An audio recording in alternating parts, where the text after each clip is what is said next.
पूर्णमिदं पूर्णात् पूर्णमुदच्यते पूर्णस्य पूर्णमादाय पूर्णमेवावशिष्यते। ओम शांति शांति शांति। ओम नारायण परो व्यक्तात् अंडमव्यक्त संभवम् अंडस्यान्तस्मिमे लोकाः सप्तद्वीपा च मेदिनी। ओम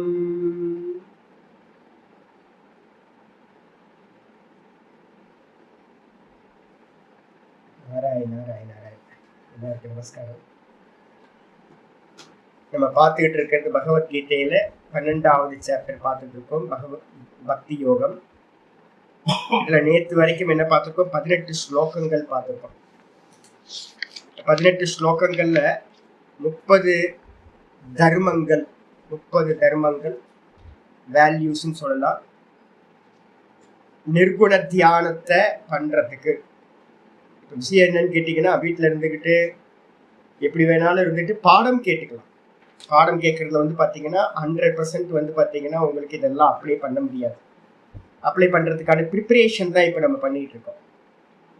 அதே மாதிரி மனனம் பண்ணும்போது கொஞ்சம் குவாலிட்டிஸ் வந்து பாத்தீங்கன்னா ஆல்மோஸ்ட் ஒரு 50% தேவைப்படும். நேத்தி பண்றதுக்கு ஒரு 60-70 அப்படியே அந்த மனனம் வந்து பாத்தீங்கன்னா தீவிரமாக ஆக ஆக இந்த சொசைட்டி ஃபுல்லாவே நமக்கு வந்து பாத்தீங்கன்னா எப்படின்னா திருஷ்ய மாதிரி தெரிய ஆரம்பிச்சு.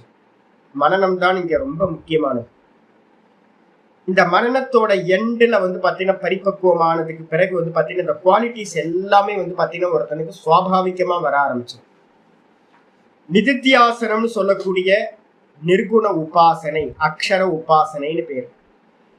அந்த நிர்குண உபாசனைக்கு வந்து பாத்தீங்கன்னா பெரியவங்க யாரா இருந்தாலும் லைஃப் ஹிஸ்டரி எடுத்து பாருங்க. எல்லாத்தோட லைஃப் ஹிஸ்டரியையும் வந்து பார்க்கும்போது வந்து பாத்தீங்கன்னா ஒரே மாதிரி இருக்கும். ரமணர் மட்டும் இல்லை, யாரெல்லாம் வந்து பாத்தீங்கன்னா நிர்குணத்தை பிராப்தி பண்ணியிருக்காங்களோ அவங்களோட ஒரு குவாலிட்டி டைம் வந்து பாத்தீங்கன்னா அப்ஸ்காண்ட் ஆயிருப்பாங்க. இந்த சொசைட்டில வந்து பாத்தீங்கன்னா அவங்க இருந்திருக்க மாட்டாங்க. என்லைட்டடுக்கு முன்னாடி வந்து பாத்தீங்கன்னா சொசைட்டில இருந்திருக்க மாட்டாங்க. ஒரு குறிப்பிட்ட காலம் வந்து பாத்தீங்கன்னா எல்லா குவாலிட்டிஸையும் வந்து பாத்தீங்கன்னா வச்சுக்கிட்டு சதா காலமும் இந்த ஆத்மாலேயே நிக்கிற காரியத்தை பண்ணியிருப்பாங்க. அப்பதான் அது என்லைட்டட் ஆகுறாங்க. இந்த சொசைட்டில இருந்துகிட்டு இருக்கிற வரைக்கும் வந்து பாத்தீங்கன்னா நமக்கு என்ன பண்ணும்? சித்த விக்ஷேபம் நடந்துகிட்டே இருக்கும். தான்ல நிக்க முடியாது. நல்லவனா இருக்கலாம், ஞானத்தை வந்து பாத்தீங்கன்னா நல்லா புரிஞ்சிருக்கலாம், நல்லா மற்றவங்களுக்கு சொல்லி தரலாம், எல்லாம் உலகமே வந்து உங்களுக்கு வந்து பாத்தீங்கன்னா நல்லா ஸ்துதியெல்லாம் பண்ணலாம், ரொம்ப நல்லா சொல்றாரு அப்படின்னு. ஆனாலும் வந்து பாத்தீங்கன்னா தான்ல நிக்கிற அந்த நிதித்தியாசனம் சம்பவிக்க பெரியவங்க எல்லாத்தையும். அதனாலதான் நம்ம புராணம் படிக்கணும் அப்படின்னு நம்ம சொல்றோம். அந்த புராணத்துல என்ன சொல்லியிருக்கோ, பெரியவங்க ரிஷிமார்கள் என்ன லைஃப் வந்து பாத்தீங்கன்னா அடாப்ட் பண்ணாங்களோ அதை நம்ம அடாப்ட் பண்ணா மட்டும்தான் நிர்குணத்தை அடைய முடியும். அதனாலதான் கிருஷ்ணர் வந்து பாத்தீங்கன்னா என்ன பண்ணிட்டு இருக்கார்? இந்த ஸ்லோகங்கள் வரிசையா வந்து பாத்தீங்கன்னா சொல்லிட்டே வரார். 35 குவாலிட்டிஸ் வந்து பாத்தீங்கன்னா மொத்தம் சொல்றார். இதுல நம்ம நேத்து பாட்டத்துல வந்து பண்ணிருக்கோம் 30 குவாலிட்டிஸ் 18வது ஸ்லோகம் வரைக்கும் பார்த்துருக்கோம். இதுல ஆச்சாரியார் இன்னைக்கு பாட்டம் 19வது ஸ்லோகம் ஆரம்பிக்கிறார். கிஞ்ச அப்படின்னா மேலும். 30க்கு அப்புறம் இன்னும் கொஞ்சம் குவாலிட்டிஸ் இருக்கு. 5 குவாலிட்டி சொல்றார். துல்ய நிந்தாஸ்து மௌனி, துல்ய நிந்தாஸ்து மௌனி, சந்துஷ்டோ ஏன கேனசித், சந்துஷ்டோ ஏன கேனசித், அனிகேதஸ்திரமதிஹி, அனிகேதஸ்திரமதிஹி, பக்திமான் மே பிரியோ நரஹா, பக்திமான் மே பிரியோ நரஹா. இது ஏற்கனவே நம்ம வந்து நேத்தே பார்த்து முடிச்சிட்டோம். ஸ்லோகத்துக்கோட அர்த்தத்தை திரும்பவும் நான் சொல்றேன். 31வது குவாலிட்டி வந்து பாத்தீங்க அப்படின்னா தர்மம். துல்ய நிந்தா ஸ்துதிஹி. நிந்தான்றது வந்து பாத்தீங்கன்னா நிந்தனை பண்றது, பேசுறது. நிறைய திட்டுவாங்க ரோட்ல போகும்போது வந்து பாத்தீங்கன்னா. ரொம்ப பரிவிராஜகனா இருக்கும்போது வந்து பாத்தீங்கன்னா ரொம்ப கஷ்டமா இருக்கும். இமயமலையில வந்து பாத்தீங்கன்னா ஒரு வாட்டி நான் போயிட்டு இருக்க யாத்திரை வந்து பாத்தீங்கன்னா போயிட்டு இருக்க ஃபர்ஸ்ட் ஸ்டார்டிங் பீரியட். யாத்திரைகள் வந்து பாத்தீங்கன்னா 2 விதமான யாத்திரைகள் சொல்லப்படுது. ஒன்று வந்து பாத்தீங்கன்னா தபஸா எடுத்துக்கிட்டு நமக்கு நிறைய குவாலிட்டி வேணும்னு வேதாந்தத்துக்கு முன்னாடி நிறைய யாத்திரைகள் பண்ணுவோம். க்ஷேத்ராடனம், பரிவிராஜகம்னு பேர். அதுக்கப்புறம் எல்லாம் படிச்சு முடிச்சதுக்கு பிறகு ஒரு பரிவிராஜகம் ஒண்ணு இருக்கு, வீடு இல்லாம இருக்கிறது. இப்ப நாங்க வந்து என்ன பண்ணிருக்கோம் அப்படின்னு கேட்டீங்கன்னா, உள்ள போனோடனே ரிஷிகேஷ்ல எல்லாம் என்ன பண்ணுவாங்க, க்ஷேத்ராடனம் பண்ணுன்னு போவாங்க. க்ஷேத்ராடனம் போது வந்து பாத்தீங்கன்னா இமயமலையில வந்து பாத்தீங்கன்னா சார்தாம் யாத்திரை எல்லாம் போறது, நடந்தே போறது. ஃபர்ஸ்ட் டைம் வந்து நான் போறேன். போகும்போது வந்து பாத்தீங்கன்னா ஒரு 4-5 சாதுக்களோட சேர்ந்து நான் போறேன், டிராவல் பண்றேன். நடப்போம் நடந்துகிட்டே இருப்போம், யாத்திரை பண்ணிக்கிட்டே இருப்போம், மலையும் காடுமா. ஈவினிங்ல வந்து பாத்தீங்கன்னா ஒரு இடத்துல இருந்து உட்கார்ந்து ஸ்நானம் எல்லாம் பண்ணதுக்கு பிறகு பிக்ஷை கேட்கறதுக்காக வந்து பாத்தீங்கன்னா ஈவினிங்ல ஒரு 6 மணிக்கு முன்னாடி போய் பிக்ஷை கேட்போம். பிக்ஷைக்கு தயார் பண்ணிட்டு வந்து கொஞ்சம் அனுஷ்டானம் பண்ணிட்டு அதுக்கப்புறம் தான் சாப்பிடுவோம். நானு என்னோட சீனியர் சாதுக்கள் ஒரு 3 பேர் வந்து பாத்தீங்கன்னா பகவதி பிக்ஷான் தேகி அப்படின்னு ஜோஷி மட்ல ஒரு இடத்துக்கு போறோம். ஜோஷி மட் எங்க யோசிச்சு பாருங்க, சங்கரோட இது. ஜோஷி மட்ல போயிட்டு வந்து பாத்தீங்கன்னா எங்கேயோ தங்கணும். தங்கினதுக்கு பிறகு ஜோஷி மட்டுக்கு முன்னாடி ஒரு இடத்துல தங்கணும்.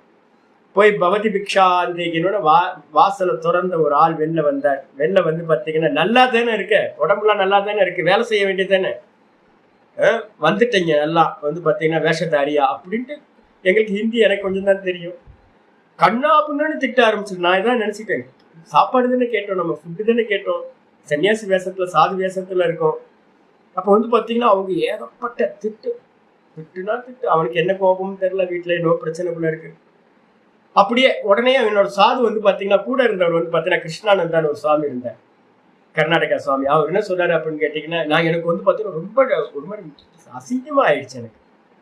அவரை பார்த்தா அவர் வந்து பாத்தீங்கன்னா நல்லா இருக்காரு, எப்பவும் போல இருக்காரு, ஒரே மாதிரி இருக்காரு. நான் சொன்னேன், இல்லைங்க இப்படி திட்டுறாங்க, நீங்க பாட்டுக்கு கூலா இருக்கீங்க அப்படின்னா. அம்மா அப்படிதான் இருக்கும், பிக்ஷைக்கு போனேன் அப்படின்னா அந்த பிக்ஷையில வந்து பாத்தீங்கன்னா இப்படிதான் நடக்கும், 4 பேர் திட்டுவாங்க. சரி அப்படின்னு அந்த இடத்துல இருந்து கொஞ்சம் அடுத்த கொஞ்சம் ஒரு 10 வீடு தள்ளி போறோம். ஒரு குழந்தைங்க வந்து பாத்தீங்கன்னா ஒரு 4 குழந்தைங்க இருந்துச்சு. பாபா நமஸ்தே அப்படின்னு வந்து பாத்தீங்கன்னா இந்த குழந்தைங்க வந்து பாத்தீங்கன்னா வாங்க வீட்டுக்கு வாங்க கூட்டிட்டு போய் எங்களுக்கு அம்மா அப்பால வெளியில வந்து பிக்ஷை எடுத்துங்க அப்படின்னு எங்களுக்கு பிக்ஷையை கொடுத்தாங்க. அங்க வந்து பாத்தீங்கன்னா எல்லாம் காலில் விழுந்து நமஸ்காரம் பண்ணி, ஒரு 10 வீட்டுக்கு டிஃபரன்ஸ் வந்து பாத்தீங்கன்னா ஒரு இடத்துல அவமானம், ஒரு இடத்துல வந்து பாத்தீங்க அப்படின்னா நல்ல ஸ்துதியும் செய்யப்படும். அப்ப பரிவிராஜகத்துல இருக்கிற சன்னியாசிக்கு வந்து பாத்தீங்கன்னா எப்படி இருக்கணும் அப்படின்னா, எந்த ரியாக்ஷனும் பண்ணக்கூடாது, ஒரே மாதிரி எடுத்துக்கணும். நிந்தை பண்ணும் போதும் ஸ்துதி பண்ணும் போதும் ரெண்டுத்திலையும் துல்லியம் அப்படின்னா சமமான பாவனையில இருக்கிறவன். துல்லிய நின்றா ஸ்துதேகி. கூட வந்து பாத்தீங்கன்னா நாங்கெல்லாம் பேசிக்கிட்டுலாம் போவோம் வருவோம், நிறைய சத்சங்கெல்லாம் போயிட்டே இருக்கோம். ஆனா நிதித்தியாசனத்துக்கு இருக்கக்கூடிய அவன் எப்படி இருப்பான் அப்படின்னா மௌனி. 100% வந்து பாத்தீங்கன்னா மௌனத்தை வாக்க வந்து பாத்தீங்கன்னா நல்லா கண்ட்ரோல் பண்ணி இருக்கிறது. ஆச்சாரிய சங்கரர் வந்து விவேக சூடாமணிக்கு சமாதி அபியாசம் பண்ணுன்றவனை எப்படி இருக்கணும்னு சொல்லும் போது முக்கியமான சொல்றாரு. என்னன்னு கேட்டீங்கன்னா, யோகஸ்ய பிரதமம் துவாரம். யோகத்துக்கு வந்து பாத்தீங்கன்னா முதல் ஸ்டெப் என்ன அப்படின்னா வாங் மௌனஹா, வாக் மௌனம். இந்த வாக்க வந்து பாத்தீங்கன்னா ஃபர்ஸ்ட் எடுத்தோம் நடக்கிறது. இந்த வெளியில பேசக்கூடிய வாக்க அடக்கல அப்படின்னா மனோமௌனம் வந்து பாத்தீங்கன்னா சம்பவம் இல்லை. அப்ப முதல்ல வாக்கு மௌனத்தை பண்ணாத. இப்ப நிறைய பேர் வந்து பாத்தீங்கன்னா தப்பா புரிஞ்சுக்கிட்டவங்க இருக்காங்க. மனசு அடங்காம எதுக்கு வாக்கு மௌனம், நாங்கெல்லாம் மனசை அடக்கிட்டோம், எங்களுக்கு வாக்கு மௌனம் தேவையில்லைன்னு. அதெல்லாம் இல்லைங்க. முதல்ல வாக்கு மௌனத்தை ஒருத்தனால இருக்க முடியல அப்படின்னா அவனால மனோமௌனம் சம்பவமே இல்லை. மனசு மௌனமாகிறதுக்கு முதல்ல வாக்கு மௌனத்தை அனுஷ்டானம் பண்ண. அப்போ யோகஸ்ய பிரதமம் துவாரம், முதல் ஸ்டெப் வந்து பாத்தீங்கன்னா வாங்மௌனம் அபரிக்கிரகா. எந்த விஷயங்களையும் தனக்கு எக்ஸ்ட்ரா அந்த தேக தாரணத்துக்கு அந்நியமா வேற எந்த விஷயங்களையும் கிரகணம் பண்ணாம இருக்கிறது. அது மட்டும் இல்லாம வந்து பாத்தீங்கன்னா நிரீஷாச்ச நிரீகாச்ச. நிரீஷானா எதையுமே ஆசைப்படாம இதெல்லாம் பொய்ன்னு இருக்கிறது. நிரீகாச்ச எந்த சேஷ்டையும் பண்ணாம இருக்கிறது. எந்த லௌகிக கர்மம் எந்த கர்மத்திலையும் இல்லை. ஒரே ஒரு கர்மா, உட்கார்ந்து தியானம் பண்றது மட்டும்தான். ரமண மகரிஷி அதான் பண்ணிட்டு இருந்தார்.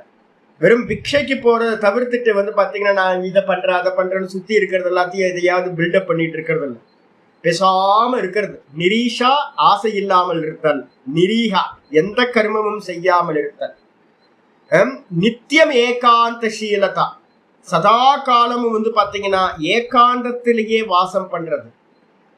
ஏதாவது வந்து பாத்தீங்கன்னா ஆச்சரிய பின்னாடி வந்து பாத்தீங்கன்னா சொல்லும்போது சொல்றாரு, விவிக்த சேவின்னு ஒரு லட்சணத்தை 18வது சாப்டர்ல சொல்றாரு.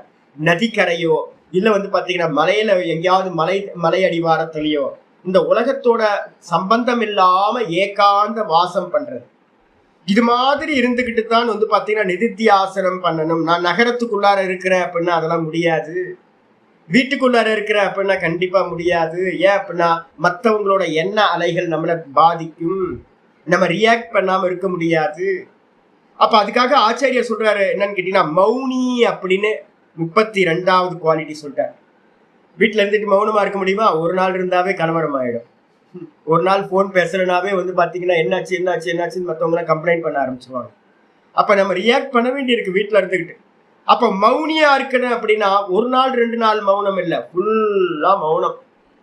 இப்ப நாதபிரம்ம நேத்து மௌனமா இருந்தாருன்னு வச்சுங்களேன், ஒரு டிஸ்டர்பன்ஸ் இல்லை, உள்ள குட்டி இல்லை, எதுவும் இல்லை. முந்தின நாள் 3 போன் வந்துச்சா? பாருங்க, சன்னியாசிக்கே 3 போனு.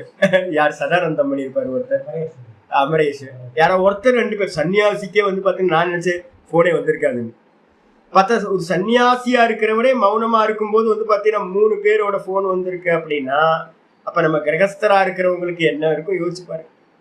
அப்ப வந்து பாத்தீங்கன்னா என்னன்னா, சன்னியாசியா இருக்கிறவனால மட்டும்தான் வந்து பாத்தீங்கன்னா சர்வத்தையும் பரித்தியாகம் பண்ணிட்டு போனெல்லாம் தூக்கி போட்டுடு. எது வரைக்கும் போன் அப்படின்னா சிரவண காலம் மனன காலம் வரைக்கும் வந்து பாத்தீங்கன்னா கொஞ்சோண்டு வச்சுக்கலாம். அதுக்கப்புறம் தொடர்பே இல்லாம இருக்கிறது, அவுட் ஆஃப் ரீச்சபிள்ல இருக்கிறது, யாரோட ரீச் பண்ணாம மௌனமா இருக்கிறது இயல்பா. அப்ப மௌனியா இருந்துட்டு எப்படி அப்படின்னா ஏனக்கேன சித்து அப்படின்னா எந்த அவஸ்தையா இருந்தாலும் எழுதி காட்டுறதோ இல்ல வந்து பாத்தீங்கன்னா செய்கையில வந்து பாத்தீங்கன்னா இப்படி அப்படின்னு பண்றதோ, இது மாதிரி எதையுமே பண்ணாம எந்த அவஸ்தையில் இருந்தாலும் என்ன நடந்தாலும் மௌனத்தை வந்து பாத்தீங்கன்னா ஃபாலோ பண்றது. நிதித்தியாசனத்துல இருக்கிறவனுக்கு பேர் வந்து பாத்தீங்கன்னா மௌனினே பேர். மௌனியா இருக்கிறது, உள்ளுக்குள்ளாரையே பார்த்துக்கிட்டு இருக்கிறது, வெளியில வந்து பாத்தீங்கன்னா பார்க்காம இருக்கிறது, மௌனத்தை இது பண்றது. அதுக்கப்புறம் ஆச்சாரியர் 33வது ஸ்லோகம் 33வது குவாலிட்டி சந்துஷ்டகன்னு சொல்றாரு. சந்துஷ்டகன்றதுக்கு அர்த்தம் முன்னாடி வந்து பாத்தீங்கன்னா என்ன சொல்லிச்சு அப்படின்னா, வஸ்துக்கள் எந்த ஒரு ஆட்கள் வந்தாலும் போனாலும் வந்து பாத்தீங்கன்னா சந்தோஷமா இருக்கிறதுன்னு அர்த்தம். இந்த இடத்துல திரும்ப சொல்லப்படுறது எது அப்படின்னு கேட்டீங்கன்னா, எந்த வஸ்துக்கள் என்னது, எந்த வஸ்துக்கள் பிக்ஷை கிடைக்கலாம், கிடைக்காம போகலாம், நிந்தனை வரலாம், நிந்தனை வராம இருக்கலாம், ஸ்துதி வரலாம், ஸ்துதி பண்ணாம இருக்கலாம், நமக்கு எது வேணாலும் சம்பவிக்கலாம். அப்ப எது வந்தாலும் வந்து பாத்தீங்கன்னா சந்தோஷமாக இருப்பவன் சந்துஷ்டா. இதுக்கு அடுத்தது வந்து பாத்தீங்கன்னா அனிகேதா, முக்கியமான லட்சணம் சொல்றார். எங்கெல்லாம் நிதித்தியாசனம்னு சொல்லப்பட்டிருக்கோ அந்த இடத்துல எல்லாம் இதை வந்து பாத்தீங்கன்னா ஃபாலோ பண்ணணும். இதெல்லாம் வந்து பாத்தீங்கன்னா பின்னாடி வந்து பாத்தீங்கன்னா 18வது சாப்டர்ல இந்த குவாலிட்டிஸ் எல்லாம் நிஷ்டை பிரகரணத்துல சொல்றாரு. ஆச்சாரியார் சொல்லும் போது சங்கர பாஷ்யத்துல சொல்றாரு, இந்த குவாலிட்டி எல்லாம் வந்து பாத்தீங்கன்னா அர்த்தம் இல்லாததோ. நிறைய பேர் வந்து பாத்தீங்கன்னா என்ன பண்ணலாம், நிறைய மெத்த படிச்ச மேதாவிகள் என்ன பண்ணலாம், இதெல்லாம் சும்மா சொல்லியிருக்கு, இப்பெல்லாம் இருக்க முடியாது. காட்டுல போய் யாராவது இருப்பாங்களா, காட்டுல சிங்கம் பிடிதான் வாசம் பண்ணும், அப்ப காட்டுல இருக்க வேண்டாம் அப்படின்ட்டு எல்லாத்தையும் கிரிட்டிசைஸ் பண்றவங்க நிறைய பேர் இருக்காங்க. ஆனா சங்கரர் எழுதுறாரு, இது எல்லாம் வந்து பாத்தீங்கன்னா பிரகரணத்துக்குள்ளார வருது, கான்டெக்ஸ்டுக்குள்ளார சொல்றாரு, அவுட் ஆஃப் கான்டெக்ஸ்ட் இல்லை இது அதனால வந்து பாத்தீங்கன்னா இப்ப சொல்லக்கூடியதை எல்லா குவாலிட்டியும் வந்து பாத்தீங்கன்னா அப்ளை பண்ணிதான் ஆகணும். சாதனா பஞ்சகத்தை எடுத்துக்கிட்டீங்க அப்படின்னா தூர்ணம் வினிர்கம்யதாம் இருக்கும். ஒரு குறிப்பிட்ட அளவுக்கு மேல வந்து பாத்தீங்கன்னா உனக்கு என்ன பர்பஸ், வீட்டுக்குள்ளார மோட்சம் அடையறதுக்கு வீட்டுக்குள்ளார இருந்து என்ன பண்ண போற, அனுபூதி பண்றதுக்கு வந்து பாத்தீங்கன்னா எது அனுகூலமா இருக்குமோ அந்த இடத்த செலக்ட் பண்ணு. நம்ம படிக்கிறதுக்கு வேலை பார்க்கறதுக்கு வந்து பாத்தீங்கன்னா தேவையான இடத்துக்கு போனோமா, அதே மாதிரி வந்து பாத்தீங்கன்னா நிதித்தியாசனத்துக்குன்னு சில இடங்கள் வந்து பாத்தீங்கன்னா சாஸ்திரத்தில் சொல்லப்பட்டது, அது மாதிரிதான் இருக்கணும். அப்ப அனிகேத்தகன்றதுக்கு அர்த்தம் என்னன்னா நிகேத்தம் இல்லாதவன், வீடு இல்லாதவன். வீடு இல்லாதவன் என்ன சுவாமி அப்படின்னு கேட்டீங்கன்னா, நச்சிகேதஸ் அப்படின்னு ஒரு சொல்றமே ஒரு கேரக்டர் வந்து பாத்தீங்கன்னா இருக்கா. வீடு இல்லாதவனுக்கு பேர் வந்து பாத்தீங்கன்னா நச்சிகேதஸ்ன்னு பேர். நச்சிகேதஸ்க்கு தான் வந்து பாத்தீங்கன்னா பிரம்மதேவன் வந்து பாத்தீங்கன்னா ஞானத்தை கொடுக்குறார். உயர்ந்த ஆள் யாரு அப்படின்னு கேட்டீங்கன்னா வீடு இல்லாதவன். நிதித்தியாசனத்துல இருக்கிறவங்க வந்து பாத்தீங்கன்னா வீடு இல்லாதவர்களா இருக்கணும். ஏன் வீடு இல்ல இருக்கக்கூடாது, வீட்டுல இருந்துன்னா சித்த விக்ஷேபம் நடந்துகிட்டே இருக்கும். நான் வந்து பாத்தீங்க அப்படின்னா இப்ப ஒரு குட்டியால இருந்துட்டு இருக்கேன், எனக்கு எந்த சம்சாரமும் இல்லை, ஆனா அந்த தோட்டத்துல வந்து பாத்தீங்கன்னா செடி எல்லாம் மாத்தணும். நல்ல மழை காலம் வந்துருச்சு, நிறைய பூக்காத செடியில நிறைய ஆயிடுச்சு, அதெல்லாம் வந்து மாத்தணும். கூரை முன்னாடி பர்ணசாலை போட்டிருக்கேன், அந்த பர்ணசாலை வந்து டேமேஜ் ஆயிடுச்சு. அப்ப அதுக்கு வந்து பாத்தீங்கன்னா மேல வந்து ஏதாவது ஷீட் போடணும். வாங்கி வச்சிருக்கேன், அதை ஆளை கூப்பிடணும், ஆளை கூப்பிட்டு ஷீட்டு போடணும். இந்த காக்கைகளுக்கெல்லாம் வந்து பாத்தீங்கன்னா ஃபுட்டு தீர்ந்து போச்சு, அந்த ஃபுட்டை வாங்கணும். அப்போ வந்து பாத்தீங்கன்னா யாராவது வருவாங்க போவாங்க. அப்போ ஒரு சன்னியாசிக்கே வந்து பாத்தீங்க அப்படின்னா எல்லா ப்ராப்ளம்ஸும் இருக்கு. ஒரு குட்டியால இருந்தீங்கன்னா மினிமம் வந்து பாத்தீங்கன்னா எவ்வளவு மினிமம் இருக்கோ அந்த அளவு மினிமம் சித்த விக்ஷேபம் இருக்கும். அதனாலதான் வந்து பாத்தீங்கன்னா நார்த் இந்தியால சொல்லுவாங்க, பஹ்தா ஹுவா பானி சுத்து ஹோத்தா ஹை. ஓடிக்கிட்டு இருக்கிற தண்ணி வந்து பாத்தீங்க அப்படின்னா எப்பவுமே நிர்மலமா இருக்கும். யாத்திரை பண்ணி பாத்தீங்கன்னா தெரியும். ஒரு ஒரு ஒரு ஒரு வாரம் வீட்டை விட்டுட்டு போனீங்கன்னா வீட்டை பற்றி மறந்துடுவீங்க. நீங்க வீடு என்னாச்சு, ஊர் என்னாச்சு அப்படின்னு. எங்கெங்க போறோமோ அங்கங்க வந்து பாத்தீங்கன்னா நினைவு இருந்துகிட்டே இருக்கும். ஏகாந்தமா ஒருத்தன் வந்து பாத்தீங்கன்னா சுத்தி திரியறான் அப்படின்னா அந்த ஏகாந்தமா சுத்தி திரியறவனுக்கு வந்து பாத்தீங்கன்னா எந்த இடத்துலயும் அட்டாச்மெண்ட் வரவே வராது. நாங்க நர்மதா பரிக்கிரமா இல்லைன்னா இமயமலையில போடும் போதோ இந்த 2 யாத்திரையில தெரிஞ்சது என்னன்னு கேட்டீங்கன்னா, ஈவினிங்ல வந்து பாத்தீங்கன்னா ஒரு இடத்துல வந்து பாத்தீங்கன்னா இருப்போம். ஈவினிங்ல வந்து பாத்தீங்கன்னா ஒரு ஆரத்தியோ ஏதோ நடக்கும், தூரத்துல இருந்து ஒரு கோயில் பக்கத்துல இருப்போம், இருந்துட்டு பேசாம. அதுக்கப்புறம் ஏதோ ஒரு ஆகாரம் கிடைச்சோம், தூக்கிடுவோம். காலைல எந்திரிச்சு அனுஷ்டானத்துல உட்காந்துருவோம். அனுஷ்டானம் முடிஞ்சோட நமஸ்காரம் பண்ணிட்டு போயிடுவோம். அப்ப அங்க அந்த இடத்துல என்ன இருக்குன்னு கூட எங்களுக்கு தெரியாது. யாரு என்ன ஏது ஒண்ணும் தெரியாது. அப்போ எந்த விஷயத்தோடையும் டச்சே இல்லாம ஒரு பரிவிராஜகனா இருக்கும் போது வந்து பாத்தீங்கன்னா சுத்தி திரிகிறது. நாரத பரிவிராஜக உபநிஷத்துல சொல்லுது, ஒரு ஒரு கிராமத்துல வந்து பாத்தீங்கன்னா 3 நாள் தங்கு, நகரத்துல வந்து பாத்தீங்கன்னா 1 நாள் தங்கு அப்படின்னு. இப்ப திருவண்ணாமலையில மாதிரி ஒரு நகரமா இருந்துச்சுன்னா ஒரே ஒரு நாள் ராத்திரி தங்குறதுக்கு சொல்லியிருக்கு. கிராமமா இருந்துச்சு அப்படின்னா கிராமத்துக்கு வெளியில 3 நாள் தங்கலாம் அப்படின்னு. ஏன் அப்படின்னா ஒருத்தர் இருந்தா கிராமம், 3 பேர் சேர்ந்தா நகரமா, சிட்டியா. ஏன் நான் காசிப் நடக்க ஆரம்பிச்சிரும். அப்ப 2 பேரே சேரக்கூடாது. ஏகாக்கி எதச்சித்தாத்மா சொல்லப்பட்டிருக்கு. தனிச்சவனா இருந்துகிட்டு வந்து பாத்தீங்க அப்படின்னா அகம் அகம் அகம்ன்ற ஸ்புரணத்திலேயே இருக்கிறது. இதுல வந்து பாத்தீங்கன்னா ஒரு ஒரு நர்மதால வந்து பாத்தீங்கன்னா மகேஸ்வர் அப்படின்னு ஒரு ஊர் இருக்கு. அதுக்கு பக்கத்துல நான் ஒரு யாத்திரை வந்து பண்றேன். ஒரு மலைக்கு மேல ஏறிட்டு வரணும். அகல்யாபாயின்னு ஒரு ராணி வந்து பாத்தீங்கன்னா ஒரு பிரசித்தமான ராணி. அகல்யாபாய் கேள்விப்பட்டிருக்கீங்க? அந்த அகல்யாபாய் வந்து பாத்தீங்கன்னா என்ன பண்ணாங்க, முகல்ஸோட இதுல வந்து ஒரு சிவபக்தையா இருந்தாங்க. அவங்க என்ன பண்ணாங்க அப்படின்னு கேட்டீங்கன்னா, நித்தியம் சிவ பூஜை பண்றவங்க நர்மதா தண்ணி எடுத்து சுவாமிக்கு சிவபெருமானுக்கு வந்து அபிஷேகம் பண்ணிட்டு இருந்தாங்க. அரண்மனையே வந்து பாத்தீங்கன்னா கோயில் மாதிரி இருக்கும். அவங்க ஃபுல்லா கோயில் தான். கோயிலுக்குள்ளாரதான் ஆசிரம் இதே அரண்மனையே இருந்துச்சு. இப்ப கூட பாத்தீங்கன்னா யூடியூப்ல எல்லாம் பாத்தீங்கன்னா தெரியும் மகேஸ்வரோட. அந்த இடத்துல இருந்தவங்க என்ன பண்ண, முகல்ஸுக்கு பயந்துகிட்டு என்ன பண்றாங்க அப்படின்னா, வேற ஒரு மலைக்கு மேல ஒரு இடம் இருக்கு, பேர் மறந்து போச்சு எனக்கு. அந்த இதுல வந்து பாத்தீங்கன்னா மலைக்கு மேல போய் ஒளிஞ்சிருந்தாங்க. ஒரு கீழே வந்து பாத்தீங்கன்னா ஒரு சுரங்க மாதிரி ஒரு பாதையை வச்சுக்கிட்டு டெய்லியும் வந்து பாத்தீங்கன்னா அந்த மலையில இருந்து நர்மதால வந்து ஜலம் எடுத்து ஸ்நானம் பண்ணி அமாவாசை இது பண்ணிட்டு மேல போய் அந்த ஜலத்தை எடுத்து சிவபெருமானுக்கு சிவ பூஜை பண்ணிட்டு இருந்தாங்க. சாதுக்கள் நாங்க எல்லாம் என்ன பண்ணுவோம்னு கேட்டீங்கன்னா, அந்த மலைய நடுவுல வந்து பாத்தீங்கன்னா ஆவிர்பாவம் அங்க மேல வந்து அம்மா என்ன பண்ணாங்க, நீ டெய்லி வந்துட்டு இருக்க முடியாது, நானே ஆவிர்பாவம் ஆகிறேன் அப்படின்னு மலைக்கு மேல ஆவிர்பாவம் ஆயிருக்காங்க. நாங்க பரிக்கிரமால என்ன பண்ணுவோம், அதையும் சேர்த்து சுத்திட்டு போவோம். நான் சுத்திட்டு ஒரு இடத்துக்கு வரேன். ரொம்ப கடுமையான யாத்திரை, வெயில், ரொம்ப கடுமையான வெயில். நாள் ஃபுல்லா வந்து பாத்தீங்க அப்படின்னா அப்படியே அலைஞ்சு திரிஞ்சு ஈவினிங்ல வந்து பாத்தீங்கன்னா ஒரு இடத்துக்கு வரேன். ஒரு அனுமன் கோயில்ல வந்து பாத்தீங்கன்னா இருக்கு, எனக்கு ஒரு பிக்ஷை கிடைக்கும் அப்படின்னு ஒரு நம்பிக்கை. நல்லா ஸ்நானம் பண்ணிட்டு அனுஷ்டானத்தை பண்ணிட்டு வந்து பாத்தீங்கன்னா ஆரத்தி காட்டும் போது பக்கத்துல நிக்கிறேன். எல்லாம் நின்றுட்டு இருக்காங்க, நான் ஓரமா நின்று பார்த்துட்டு இருக்கேன். ஆரத்தி நடந்துட்டு இருக்கு. என் பக்கத்துல வந்து பாத்தீங்க அப்படின்னா ஒரு ஆஜானு பாகுவா ஒரு உருவம் வந்து நின்றுச்சு. ஆஜானு பாகுவா ஒரு சன்னியாசி, நல்ல சன்னியாசி வந்து பாத்தீங்கன்னா பாக்குறதுக்கே வந்து பாத்தீங்கன்னா நல்ல பக்குவப்பட்ட ஜீவன் அப்படின்னு தெரியுது. வந்து பக்கத்துல நின்னோடனே நான் என்ன பண்ண, மெதுவா அவரை பார்த்தேன். பார்த்தா வந்து பாத்தீங்கன்னா நல்லா தெரியுது, ஒரு என்னோட குருநாதர் மாதிரி ஒரு தோற்றம். நல்ல ஒரு பக்குவம், பார்க்கிற போதே தெரியுது நல்ல பக்குவியான ஜீவன் அப்படின்னு. ஆனா எனக்கு ஒரு பெரிய துக்கம் அவரை பார்த்தோட மனசுக்குள்ளார வந்துச்சு. என்னன்னா அங்க வஸ்திரங்கள்ல அங்கங்க கிழிஞ்சு போயிருக்கு, உடம்பு வந்து பார்த்தீங்கன்னா வளர்ந்து போயிருக்கு. அந்த வெயில்ல யாத்திரை பண்ணதோட இது வந்து பார்த்தீங்கன்னா தெரியுது. உடம்பு வந்து பார்த்தீங்கன்னா ரொம்ப சித்திலமா இருக்கு. நான் இருந்தோன்னே என்ன பண்ணேன் அப்படின்னா, நான் சாமி நமஸ்காரம், எங்க இருந்து வரீங்கன்னு நான் லைட்டா கேட்டேன். பேசவே இல்லை. எனக்கு இதெல்லாம் தெரியாது. அப்போ சாஸ்திரங்கள்லாம் சரி ஏதோ அவர் பாட்டுக்கு இருக்காரு அப்படின்னு விட்டுட்டேன். நான் 2-3 வாட்டி வந்து பார்த்தீங்கன்னா ட்ரை பண்ணிக்கிட்டே இருக்கேன். அவர் பேசவே இல்லை. யாரோடையும் பேசவே இல்லை. எந்த பேச்சுமே பேசலை. ஆரத்தி முடிஞ்சது, கொஞ்சம் பக்ஷணம் கிடைச்சது, சாப்பிட்டோம் ரிக்ஷா. அதுக்கப்புறம் படுக்கை வந்து பார்த்தீங்கன்னா எனக்கு பக்கத்து படுக்கை தான் அவர் வந்து பார்த்தீங்கன்னா விரிச்சு போட்டிருந்தார்.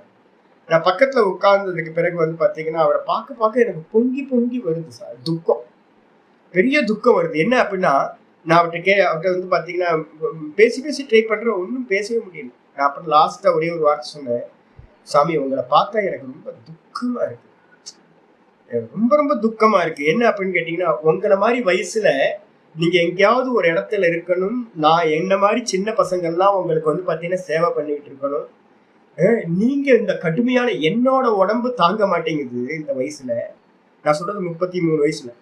அப்ப என்னோட வயசு தாங்க மாட்டேங்குது அப்படின்னும் போது, உங்க வயசு வந்து பாத்தீங்கன்னா 80 வயசு, 75, 80 வயசுல ஒருத்தர் இந்த யாத்திரை பண்றீங்க அப்படின்னா எவ்வளவு கஷ்டம்ன்றது எனக்கு ஃபீல் ஆகுது. எனக்கு இன்னைக்கு உடம்பெல்லாம் வலிக்குது. நான் வந்து பாத்தீங்கன்னா என்னோட கை காலில் நானே மசாஜ் பண்ணிட்டு இருக்கேன், வலி தீர மாட்டேங்குது. அவ்வளவு 2-3 நாள் யாத்திரை, கடுமையான யாத்திரை. அப்ப நான் வந்து பாத்தீங்கன்னா மாண்டவ்கட்னு பேர், அதுக்கு பேர் எங்கேயாவது யூடியூப்ல இருந்தா பாருங்க, மாண்டவ்கட் அப்படின்னு பேர். மத்திய பிரதேசத்துல இருக்கிற மாண்டவ்கட். ரொம்ப கடுமையான யாத்திரையா இருக்கு. நீங்க இப்படி பண்றதை பார்த்து உங்களை பார்த்து எனக்கு துக்கமா இருக்கு, கஷ்டமா இருக்கு அப்படின்னு நான் சொன்னோன்னு வந்து பாத்தீங்கன்னா, மெதுவா என்னோட குருநாதர் மாதிரியே நீங்க இருக்கீங்க, ராமானந்த சுவாமி, என்னோட குருநாதர் ராமானந்த சுவாமி மாதிரியே நீங்க இருக்கீங்க உங்களை பார்த்தா அப்படின்னு சொன்ன மாத்திரத்துல லைட்டா அந்த பெருசு வந்து பாத்தீங்கன்னா ஒரே ஒரு வார்த்தை சொல்லிச்சு. என்ன சொல்லிச்சு அப்படின்னு கேட்டீங்கன்னா, ராமானந்த சுவாமி என்னோட குட்டியால வந்து இருந்தார் அப்படி. எனக்கு ஒரே சந்தோஷம். என்ன அப்படின்னா, அப்ப என்னோட குருவோட வந்து பாத்தீங்கன்னா சம்பந்தம் உடையவர். என் குருவும் வந்து பாத்தீங்க அப்படின்னா வந்து பாத்தீங்கன்னா ஒரு 75-80 வயசுல வந்து பாத்தீங்கன்னா பரிவராஜிக்குமா எல்லாத்தையும் விட்டுட்டு அஜ்ஞாத வாசத்துக்கு போயிட்டார். உடம்பு வந்து பாத்தீங்கன்னா க்ஷீணமா இருந்த நிலையில கூட வந்து பாத்தீங்கன்னா பரம வைராக்கியா வந்து பாத்தீங்கன்னா எல்லாத்தையும் விட்டுட்டு, யாருக்கும் தெரியாம எத்தனை சிஷ்யர்கள் எல்லாத்தையும் விட்டுட்டு போயிட்டார். அப்போ ராமானந்த சுவாமி வந்து பாத்தீங்கன்னா ஒருத்தரோட இடத்துல தங்குறாருன்னா கண்டிப்பா அவர் வந்து கண்டிப்பா உயர்ந்தவராக தான் இருக்கணும் அப்படின்னு எனக்கு உள்ளுக்குள்ள அவ்வளவு பரவசமாயி போச்சு.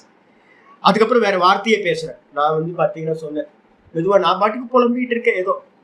அதுக்கப்புறம் வந்து பாத்தீங்கன்னா கடைசியில எனக்கு ஒண்ணு சொல்லுங்க சார், எதுக்காக இந்த வயசுல கிளம்பி வந்து? நான் லாஸ்ட் அவர்கிட்ட வந்து கேட்ட கேள்விதான், எதுக்காக ஒரு இடத்த விட்டு உங்களை மாதிரி பெரியவங்க எல்லாம், என்னோட குருநாதரை பார்த்தா அவர் அஜ்ஞான வாசம்னு எல்லாத்தையும் விட்டுட்டு போறாரு. இப்ப உங்களை பார்த்தா தெரியுது நீங்க நல்ல ஒரு இன்ஸ்டிடியூட்ல இருக்கீங்கன்னு தெரியுது, அதையும் விட்டுட்டு நீங்க இப்ப வந்திருக்கீங்க. என்ன அர்த்தம்? எதுக்காக இப்ப வந்து பாத்தீங்கன்னா கிளம்பி வரணும்? ஊர் ஊரா வந்து யாருக்கும் தெரியாம எங்களை மாதிரி எதுக்காக அலையணும் அப்படின்னு கேட்டோன்னே லாஸ்ட் ஒரு வார்த்தை கேட்டதுக்கு பிறகு இதுக்கு ஆன்சர் பண்ணார். படுத்துக்கிட்டே அவர் சொன்னார், என்னன்னு கேட்டீங்கன்னா, அருமையான, ரொம்ப அருமையான வச்சனம். ஹிந்தியில வந்து பாத்தீங்கன்னா சொன்னது அது. இந்த நான் சொன்னல இப்ப பஹ்தா ஹுவா பானி சுத்த ஜல் ஹோத்தா ஹை அப்படின்னு, அதே மாதிரி வந்து ஒரு வார்த்தையை சொன்னார். என்னன்னு கேட்டீங்கன்னா, நல்ல போயிட்டே இருந்தோம்னா வந்து பாத்தீங்கன்னா ஒரு இடத்துல இருந்தோம் அப்படின்னா விற்த்தியினால வந்து கட்டப்பட்டுருவோம். மூவ் ஆகிட்டே இருக்கிறோம் அப்படின்னா சித்த விற்த்திகள் நம்மளை பந்தப்படுத்தாது அப்படின்ற மாதிரி நான் நல்ல வார்த்தை இருக்கு, நான் பின்னாடி எப்போ சொல்றவங்களுக்கு எனக்கு டக்குன்னு ஞாபகம் வர மாட்டேங்குது. அவர் சொன்னது என்னன்னு கேட்டீங்கன்னா, ஒரு இடத்துல இருந்தோம் அப்படின்னா எண்ணங்களால் கட்டப்பட்டு விடுவோம். ஒரு இடத்துல இல்லாம இருக்கும் போது அதை பத்தின அந்த இடத்த பத்தின எண்ணங்கள்ல இருந்து நம்ம என்ன பண்ணுவோம், விடுபட்டுற முடியும் அப்படின்னு. மறுநாள் காலையில வந்து பாத்தீங்கன்னா அதுக்கப்புறம் அந்த பெருசு பேசவே இல்லை என்கிட்ட. அதுக்கப்புறம் காலையில வந்து பாத்தீங்கன்னா எப்ப எந்திரிச்சார், எப்ப போனார், ஒண்ணுமே தெரியல. அவர் சொன்ன வார்த்தை வந்து பாத்தீங்கன்னா எனக்கு இன்னும் வந்து அப்படியே இருக்கு. என்னன்னு கேட்டீங்கன்னா, ஒரு இடத்துல இருந்தோம் அப்படின்னா அந்த இடத்துல வந்து பாத்தீங்கன்னா 3 நாள் இருந்தாவே இவன் சரியில்லை, அந்த பூஜாரி சரியில்லை, இந்த இவன் சரியில்லை, இந்த மடாதிபதி சரியில்லை, இந்த ஃபுட்டு சரியில்லை, எல்லாத்துலயும் கம்ப்ளைண்ட் வர ஆரம்பிச்சோம். ஒரு நாள் இருக்கும் போது வந்து பாத்தீங்கன்னா ஒன்னும் தெரியாது. 2 நாள் இருக்கும் போது வந்து பாத்தீங்கன்னா மெதுவா உள்ளுக்குள்ளார என்ன பாய்சன் கலக்க ஆரம்பிச்சிடும். எல்லாத்த பத்தியும் விமர்சனம் வந்துகிட்டே இருக்கும். நம்மளுடைய மனசோட தோஷமே அதுதான். அதனால வந்து பாத்தீங்கன்னா ஓடிக்கிட்டே இருக்கணும், ஒரு இடத்துல நிற்கக்கூடாது அப்படின்னு பரிவிராஜக உபனிஷத், நாரத பரிவிராஜக உபனிஷத்துல நாரத மகரிஷி சொல்றார். அதைதான் இங்க சொல்றார். அனிகேதக, வீடில்லாதவன். வீடில்லாதவனா இருந்துகிட்டு, இது 34வது குவாலிட்டி. சரி, வீடு இல்லையே, நிறைய ஊர்ல நிறைய பேர் வந்து பாத்தீங்கன்னா வீடு இல்லாம நிறைய பேர் சுத்திக்கிட்டு இருக்காங்க. இப்ப நிறைய பேர் என் வீடு இல்லாம சுத்திக்கிட்டு இருக்கானாவே அவன் பரிவிராஜகன் அப்படின்னாவே சிரவணம் மனனம் முடிச்சு நிதித்தியாசனத்துல இருக்கான்னு அர்த்தம். ஆனா இப்ப என்ன போச்சு, பிச்சைக்காரர்கள் தான் அப்படி இருக்காங்க, யாருக்கும் ஸ்திரமதி இல்லை. ஆச்சாரியர் சொல்றாரு, வீடுதான் இல்லை, ஆனால் வந்து பாத்தீங்கன்னா ஸ்திரமான புத்தியை உடையவன், நல்ல ஸ்திர புத்தி உடையவன். நல்ல ஸ்திர புத்தி உடையவனாக, ஸ்திர புத்தின்னு அர்த்தம் பிரம்ம சத்தியம் ஜெகன் மித்யா ஜீவோ பிரம்மைவனா பரஹா. இதான் இந்த மொத்த ஜெகத்தும் பொய்யானது, நான் பிரம்மமா இருக்கேன், பிரம்மத்துக்கு அந்நியமா ஜீவன் என்று ஒருவன் இல்லவே இல்லை அப்படின்னு ஸ்திர புத்திய உடையவனா, சதா அகம் அகம் அகம்ன்ற ஸ்புரணத்துல நிற்கிறவனா, எந்த பக்திமான் இருக்கின்றானோ அந்த மனிதன் நரக பக்திமான் நரக அவன் மே பிரியகா, எனக்கு மிகவும் பிரியமானவன் சொல்லியாச்சு. பாஷ்யத்துக்கு வந்து ஆச்சாரியர் சொல்றாரு, துல்லிய நிந்தா ஸ்துதின்னு என்ன அர்த்தம்? நிந்தாச்ச ஸ்துதிச்ச நிந்தா ஸ்துதி. நிந்தையும் ஸ்துதியும் சேர்ந்தது வந்து பாத்தீங்கன்னா நிந்தா ஸ்துதின்னு பேர். நிந்தனையும் ஸ்துதியும் சேர்ந்தது. தே துல்யே யஸ்ய, இந்த ரெண்டும் எவனுக்கு சமமாக இருக்கிறதோ, துல்யே அப்படின்னா துல்லியம்னா சமம்னு அர்த்தம், எவனுக்கு சமமாக இருக்கிறதோ ச துல்லிய நிந்தா ஸ்துதி ஸ்துதிகி, அவனுக்கு பேரு துல்லிய நிந்தா ஸ்துதிகின்னு பேரு.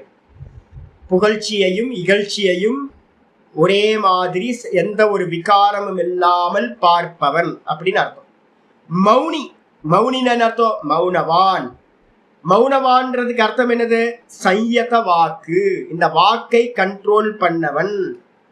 என்ன நடந்தாலும் பேசாம இருக்கிறது, கருத்து சொல்லாம அபிப்பிராயத்தை வெளிப்படுத்தாம இருக்கிறது, நல்ல கண்ட்ரோல் பண்ணது. என்ன நடந்தாலும் இது பொய் பொய் பொய்ன்னு பார்த்துக்கிட்டு இருக்கிறது, இதோட டச்சே இல்லாம இருக்கிறது. அதுக்கப்புறம் சந்துஷ்டா ஏன கேனச்சித்து. சந்துஷ்டன்னு அர்த்தம் சரீரஸ்திதி மாத்திரேன, முக்கியமான சொல்லிட்டார். இந்த சரீர ஸ்திதிக்கு வந்து பாத்தீங்கன்னா சில சமயம் கிடைக்கும், சில சமயம் கிடைக்காம போகும். ரமண பகவானோட எக்ஸாம்பிள் சொல்லியிருக்கல, அவர் பிக்ஷைக்கு என்ன பண்ணுவார் அப்படின்னு கேட்டீங்கன்னா, நடுவுல ஸ்ட்ரீட்டுக்கு நடுவுல வருவாராம். மலையில இருந்து கீழே இறங்கி ஸ்கந்தாசிரமத்துல இருந்து தெருக்கு நடுவுல போவாராம். எந்த வீட்லயும் போய் கேட்டுற மாட்டாராம். இந்த பக்கம் வீடு இந்த பக்கம் வீடு, நடுவுல இருந்து கை தட்டுவாராம். 3 வாட்டி வந்து பாத்தீங்கன்னா இப்படி கை தட்டுவாராம்.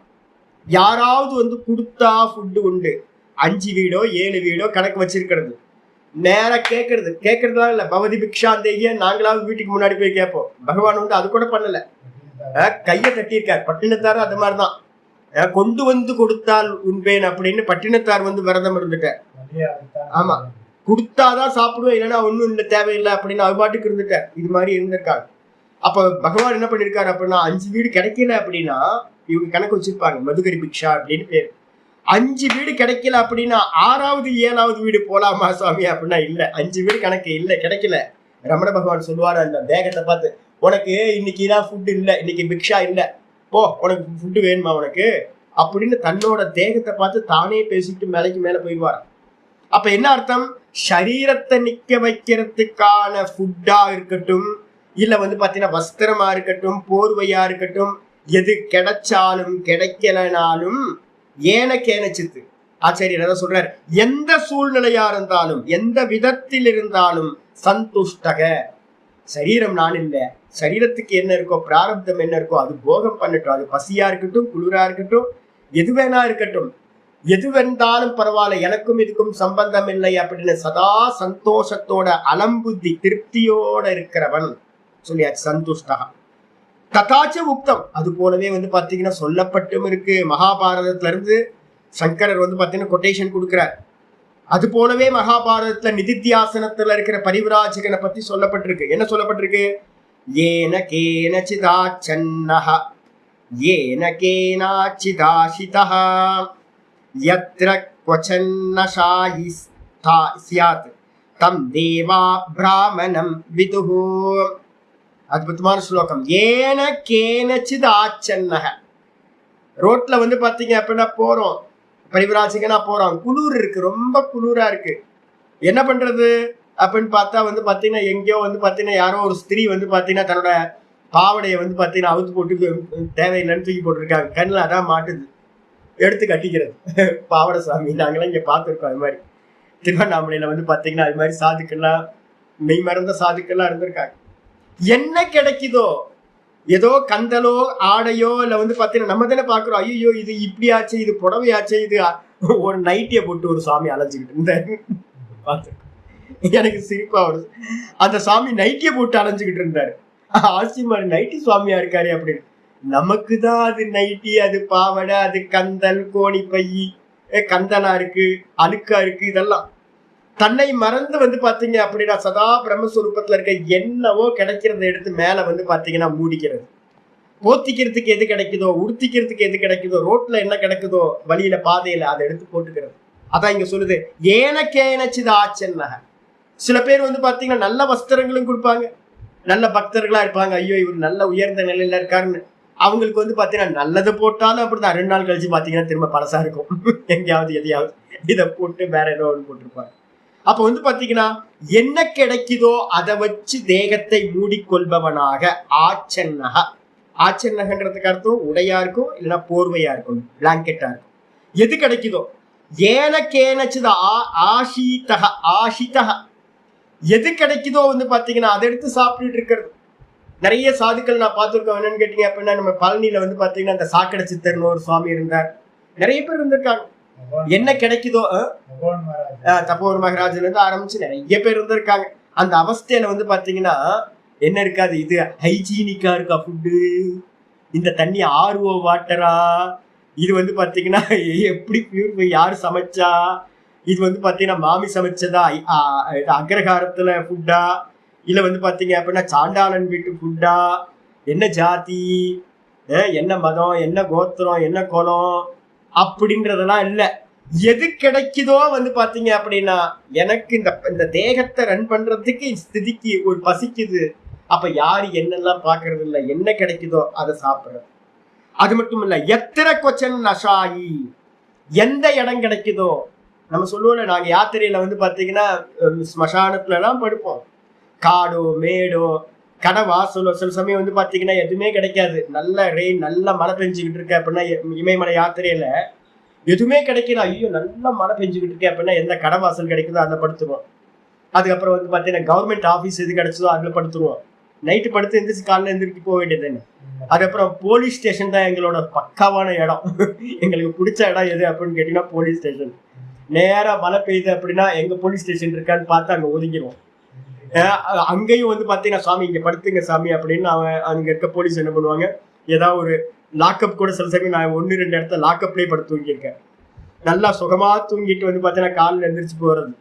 அப்ப கோயிலா இருக்கட்டும், மந்திரமா இருக்கட்டும், கடைவாசலா இருக்கட்டும், இல்ல வந்து பாத்தீங்கன்னா சாண்டாளனோட கிரகமா இருக்கட்டும், பிராமணனோட உத்தமமான பிராமண கிரகமா இருக்கட்டும், எந்த இடம்னு பாக்குறது இல்லை. நதிக்கரையா இருக்கட்டும், ஸ்மசானமா இருக்கட்டும், நிறைய வந்து பாத்தீங்கன்னா இதுல வந்து பரிவராஜகத்திலே இதெல்லாம் பிராக்டிஸ் பண்ணுவோம். தபஸ் பண்ணும்போது யாத்திரையிலேயே நல்ல இது இருக்கு பாத்தீங்களா, சமாதி.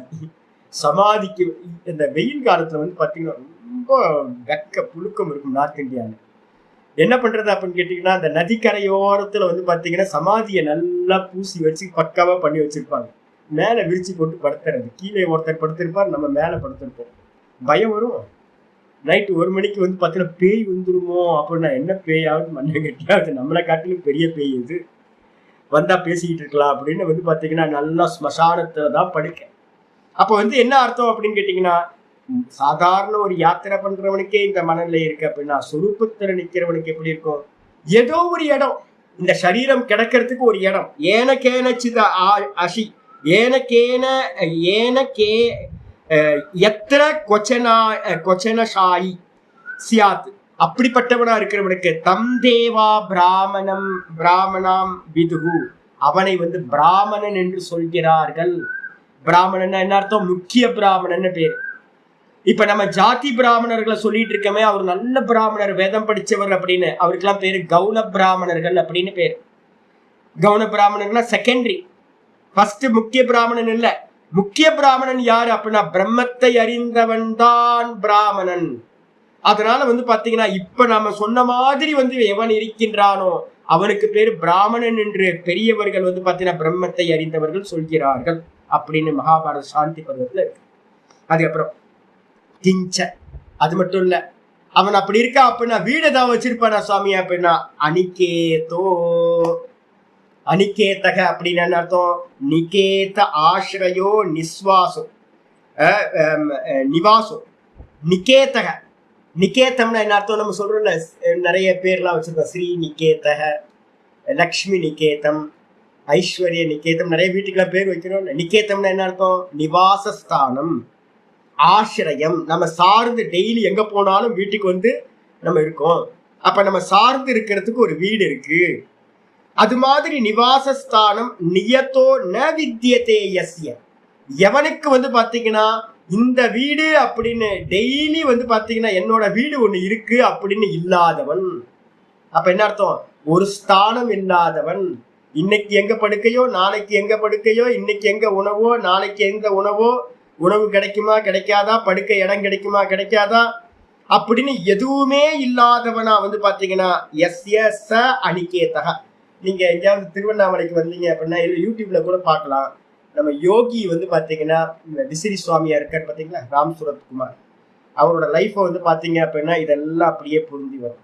நிறைய மகான்கள் வந்து பாத்தீங்கன்னா நார்த் இந்தியாவில் நிறைய பேர் இது மாதிரி படிச்சுட்டு எல்லாத்தையும் விட்டுட்டு வந்து பாத்தீங்கன்னா பரம விரக்தர்களா இருக்கிறவங்க நிறைய பேர் இருக்காங்க. நல்லா படிச்சிருப்பாங்க. படிச்சுட்டு வந்து பாத்தீங்கன்னா அந்த நான் சொன்ன ஒரு சன்னியாசி நல்ல வார்த்தை சொல்லுவேன், ஐயோ டக்குன்னு ஞாபகத்துக்கு வந்துச்சு, நான் மறந்து போயிட்டேன். திரும்ப சொல்றேன். அருமையான ஒரு கேட்சிங் வார்த்தை வந்து பாத்தீங்கன்னா சொன்ன இதேதான். ஐயோ நீங்க எப்ப பாத்தீங்க? விருத்தியோं को छोड़ने के लिए घूमना जरूरत है. யாரும் போட்டிருக்காங்களா? அதான் மறந்து போச்சு எனக்கு. அந்த சன்னியாசி சொன்ன வார்த்தை வந்து பாத்தீங்கன்னா அவ்வளோ அற்புதமான வார்த்தை. விருத்தியோं को छोड़ने के लिए घूमना जरूरत है. எனக்கு மறக்கவே மறக்காது. எனக்கு வந்து பாத்தீங்கன்னா நல்ல பிடிச்ச வார்த்தையா இது இருக்கு எப்பவுமே. விருத்தியோं को அப்படின்னா எண்ணங்களை, விருத்தியோं को छोड़ना है तो எண்ணங்களை தொலைப்பதற்கு, எண்ணங்கள் இல்லாமல் இருப்பதற்கு வந்து பாத்தீங்கன்னா குமுனா ஜரூரத்தை அப்படின்னா சுத்தி திரியறது ரொம்ப அவசியம். ஒரு வீடுன்னு வந்துருச்சு அப்படின்னா அந்த வீட்டை வந்து பாத்தீங்கன்னா பாதுகாக்கிறதுக்கு, மெயின்டெனன்ஸ் பண்றதுக்கு அப்படின்னு புத்தி போயிட்டே இருக்கும். ஒவ்வொரு நாளும் வந்து பாத்தீங்கன்னா நீங்க காற்று மாதிரி, காற்றுல வந்து பாத்தீங்கன்னா போற அந்த ஒரு இலை வந்து பாத்தீங்கன்னா காற்றுல அடிச்சுட்டு போற மாதிரி இருந்தீங்கன்னா எதோடையும் அட்டாச்மெண்ட் இருக்காது. அதனால வந்து பாத்தீங்க அப்படின்னா இங்க சொல்ற அனிகேதகன்றதுக்கு அர்த்தம் வந்து பாத்தீங்கன்னா வீடு இல்லாதவன், நிச்சயமான வாசஸ்தலம் இல்லாதவன் அனிகேதகன்னு பேர். இதுக்கு இன்னொரு பாட்டமும் இருக்கு. என்னன்னு கேட்டீங்கன்னா அநாகாரக. நாகரக அப்படின்னா என்ன அர்த்தம் அப்படின்னா நகரத்துல இருக்கிறவன் அர்த்தம். நம்மெல்லாம் யாரு? நம்ம எல்லாம் நாகரக. நம்ம எல்லாம் வந்து பாத்தீங்கன்னா சிட்டிக்குள்ளார இருந்துகிட்டு, வீட்டுல இருந்துகிட்டு, சொசைட்டியில இருந்துகிட்டு, சோசியல் அடிமைலாம் இருந்துகிட்டு இருக்கோம் நம்ம எல்லாம். இந்த ஆள் வந்து பாத்தீங்கன்னா ஆமா சேஃபா செக்யூரிட்டியோட நல்லபடியா இருக்கும். இதுல வந்து பாத்தீங்கன்னா ஆச்சாரிய சொல்றாரு அநாகாரக அப்படின்னா என்ன அர்த்தம்? அநாகாரக அப்படின்னா நாகரீகம் இல்லாதவன், நகரத்துல இல்லாதவன் அப்படின்னு அர்த்தம். அப்ப நகரத்துல இல்லாம கிராமமா மலை மலையா சுத்திக்கிட்டு வந்து பாத்தீங்கன்னா மக்கள் நடமாட்டம் இல்லாம அப்படியே ஏகாந்தமா சுத்தி திரிகிறவன் அப்படின்னு அர்த்தம் எடுத்துக்கணும். இத்தியாதி ஸ்மிருதி அந்தராத் இந்த மாதிரி வேற சுத்திகளும் இத பத்தி நிறைய சுத்திகள் வந்து பாத்தீங்கன்னா இருக்கு. 32 உபனிஷதங்கள் வந்து பாத்தீங்க அப்படின்னா சன்னியாசத்தை பத்தி இருக்கு. நிஷ்டையை அடையறதுக்காக வந்து பாத்தீங்கன்னா அவ்வளோ விஷயங்கள் சொல்றது. யதி தர்ம சங்கிரகம் அப்படின்னு ஒரு பிரசித்தமான கிரந்தம். அதுக்கப்புறம் பரமஹம்ச மீமாம்சான்னு ஒரு கிரந்தம். அது இல்லாம நிறைய கிரந்தங்களை பெரியவங்க பண்ணியிருக்காங்க. எதுக்கு அப்படின்னா நிஷ்டை கூடுதலுக்கு என்ன பண்ணணும் அதான். அப்ப நிஷ்டை வந்து பாத்தீங்கன்னா வீட்டுல இருந்து சம்பவிக்குமா சுவாமி அப்படின்னு கேட்டீங்கன்னா சித்த விக்ஷேப ஹேத்துவாத். இந்த லோக்கத்துல இருக்கிற எந்த சின்ன விஷயமா இருந்தாலும் சித்தத்தை என்ன பண்ணும்? விக்ஷேபப்படுத்துறது தான் பண்ணிட்டு இருக்கோம். ஒரு நாள் நல்லா இருக்கும், மறுநாள் நல்லா இருக்கும், 2 நாளுக்கு அப்புறம் 3ஆவது நாள் ஏதாவது தும்முன்னு வந்துடும். ஏதாவது ஒன்று நடந்துகிட்டே இருக்கும் வீட்டுல. ஏன்னா உறவுகள் இருக்கு, 10 பேர் இருக்கும் அப்படின்னா 10 பேரோட 10 கனெக்ஷன் இருக்கு, நண்பர்கள் இருக்காங்க. யாருக்காவது ஏதாவது ஒண்ணு நல்லதோ கெட்டதோ சம்பவிச்சுக்கிட்டே இருக்கும். நீங்க நல்லதுக்கும் ரியாக்ட் பண்ணணும், கெட்டதுக்கும் ரியாக்ட் பண்ணணும், இந்த தேகத்துக்கும் ரியாக்ட் பண்ணணும், வீட்டுக்கு ரியாக்ட் பண்ணணும். அப்ப வந்து பாத்தீங்க அப்படின்னா நிஷ்டை கூடாது. அப்ப நிஷ்டை கூடணும் அப்படின்னா சர்வத்தையும் தியாகம் பண்ணாதான் நிஷ்டை. ஆனா பாடம் கேட்கலாமா? இப்ப நீங்க பாடம் கேட்டுக்கிட்டு இருக்கீங்களா? ஏதாவது பிரச்சனை இருக்கா? இதுக்கே பாருங்க, நான் சொல்லிட்டே இருக்கேன், 100 பேர் கொடுத்துருக்காங்க. ஆனா வந்து பாத்தீங்கன்னா நம்ம 85 பேர் தான் ஆவரேஜ் வந்துகிட்டே இருக்கு. 15 பேர் யாருன்னே தெரிய மாட்டேங்குது. யாரு? நம்ம தான். 2 நாள் பாடத்துக்கு வருவோம், 2 நாள் வந்து ஏதாவது ப்ராப்ளம் வந்துடும். 2 நாள் பாடத்துக்கு வருவோம், 2 நாள் பாடத்துக்கு வரமாட்டோம். ஏன் அப்படின்னா ப்ராப்ளம்ஸ் இருக்கே. ஃபேமிலின்னு ஒண்ணு இருக்குல்ல. என்ன மாதிரி மொட்டை சன்னியாசியா இல்லை? அப்படிலாம் இல்லைல்ல.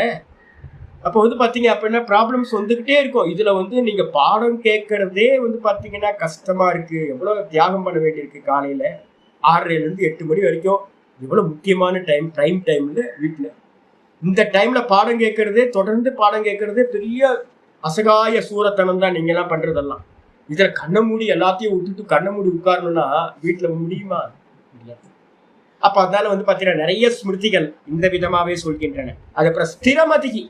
ஸ்திரமதிக்குனா என்ன அர்த்தம்? ஸ்திரா பரமார்த்த வஸ்து விஷயா மதி. பரமார்த்த வஸ்து விஷயம். பரமார்த்த வஸ்து எது? பிரம்மம், ஆத்மா. இந்த ஆத்மாதான் சத்தியம். நான் பார்க்கறது எல்லாம் வெறும் தோற்ற மாத்திரம். மனசுல திரும்ப திரும்ப பார்க்கணும், பார்த்துக்கிட்டே இருக்கணும். இது வேற, இது வேற, இது வேற. நான் பார்க்கிறேன், இதெல்லாம் திருஷ்யம், இதெல்லாம் பொய். சினிமா மாதிரி, சொப்பன மாதிரி, காணல் ஜல மாதிரி வந்து வந்து போறது அப்படின்னு வந்து பாத்தீங்கன்னா பார்க்கின்ற நான் பிரம்மமா இருக்கேன், எனக்கு அந்நியமா இருக்கிறது எல்லாம் பொய்யானது அப்படின்னு இந்த ஆத்ம விஷயத்துல வந்து பாத்தீங்கன்னா ஸ்திர புத்தி எஸ்ய, எவனுக்கு ஸ்திரமான புத்தி மதியானது இருக்கிறதோ ச ஸ்திரமதி, அவனுக்கு பேர் வந்து பாத்தீங்கன்னா ஸ்திரமதின்னு பேர். பக்திமான், அப்படிப்பட்ட பக்திமான் மே பிரியோ நரஹா, அப்படிப்பட்ட மனிதன் எனக்கு ரொம்ப பிரியமான பக்தன் அப்படின்னு ஆச்சாரியர் சொல்றார். ஏன்னா அனன்ய பாவம் பண்றவனா இவன் இருக்கின்றான். சொன்னதுக்கு பிறகு வந்து பாத்தீங்கன்னா 20வது ஸ்லோகத்துக்கு அவதாரிக்கா வந்து ஆச்சாரியர் என்ன பண்றார்? கன்க்ளூஷன் எழுதுறார். லாஸ்ட் ஸ்லோகம் இது, இந்த அத்தியாயத்துல கடைசி ஸ்லோகம். அத்வேஷ்டா சர்வபூதானாம். எங்க இருந்து இந்த குவாலிட்டிஸ் எல்லாம் நம்ம ஆரம்பிச்சோம்? மொத்தம் வந்து பாத்தீங்கன்னா 35 குவாலிட்டி சொல்றோம். இந்த 35 குவாலிட்டியும் எங்க இருந்து ஆரம்பிச்சிருக்கு? 13வது ஸ்லோகத்துல இருந்து ஆரம்பிச்சு 13வது ஸ்லோகத்துல அத்வேஷ்டா சர்வபூதானம் முதல் குவாலிட்டியை வந்து தர்மத்தை சொல்ல ஆரம்பிச்சார். எல்லா ஜீவராசிகளிடத்திலும் கோபம் கொள்ளாமை. நான் இப்ப அதெல்லாம் பிராக்டிஸ் பண்ணி நல்லா இப்போ நம்ம ஸ்நேகம் தான், பிராக்டிஸ் தான் எல்லாமே, அபியாசம். நம்ம முன்னாடிலாம் வந்து பாத்தீங்கன்னா ஒரு வருஷத்துக்கு 2 வருஷத்துக்கு முன்னாடி குரங்கோட டீலிங் வேற மாதிரி இருந்துச்சு. 1 வருஷத்துக்கு முன்னாடி இருந்த குரங்கோட டீலிங் வேற மாதிரி இருந்துச்சு. இப்போ வந்து பாத்தீங்கன்னா குரங்கோட டீலிங் எப்படி இருக்கு அப்படின்னா, குரங்கு வந்து பாத்தீங்கன்னா ஏதோ என் பிரதர் மாதிரி ஆயிப்போச்சு. எல்லா குரங்கும் என் ஃபேமிலி மாதிரி ஆயிப்போச்சு. எல்லாம் எப்படி கூட இருக்கவங்க மனுஷங்களோட சேர்ந்து இருப்போமோ அது மாதிரி ஆயிப்போச்சு. யாரோடய நம்ம பிராக்டிஸ் பண்ணணும். இப்ப அதான் நான் உங்களுக்கு சொல்றது, எங்கேயுமே வந்து பாத்தீங்கன்னா ஒரு ஸ்நேக பாவத்தை கொண்டு வாங்க.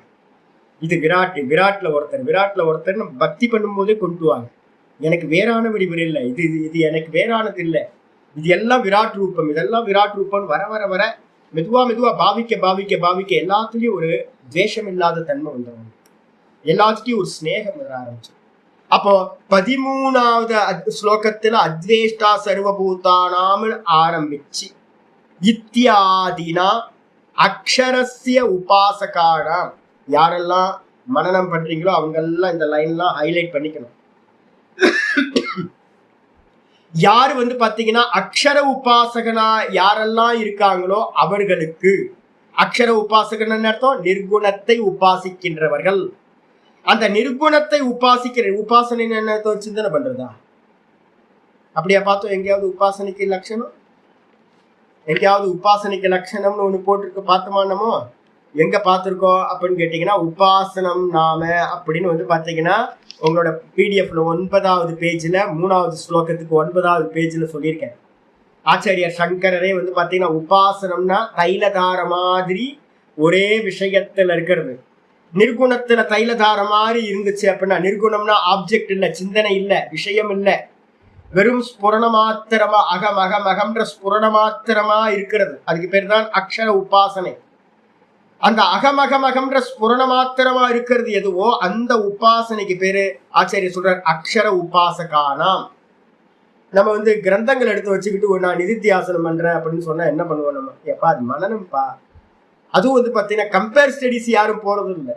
நிதித்தியாசனத்துக்கு மெயின், மனநத்துக்கு மெயின் என்ன தெரியுங்களா? 4 புஸ்தகங்களை வச்சுக்கிட்டு ஏக்க வாக்கியம் பண்றது. அதுவே யாருக்கும் தெரியறது இல்லை.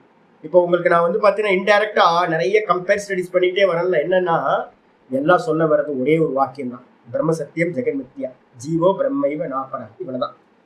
இந்த மொத்த ஜெகத்து வந்து பாத்தீங்கன்னா பிரம்மஸ்வரூபம். எதெல்லாம் நாம ரூபமா இருக்கோ அதெல்லாம் பொய். ஜீவன் தான் பிரம்மம், பிரம்மம் தான் ஜீவன். ஜீவ பிரம்மத்துக்கு வந்து பாத்தீங்கன்னா பேதம் இல்லை. இதான் சாஸ்திரம் சொல்றது எல்லாமே. அப்ப கம்பேர் பண்றது ஸ்டடிஸ் தான் மனநத்துல வருது.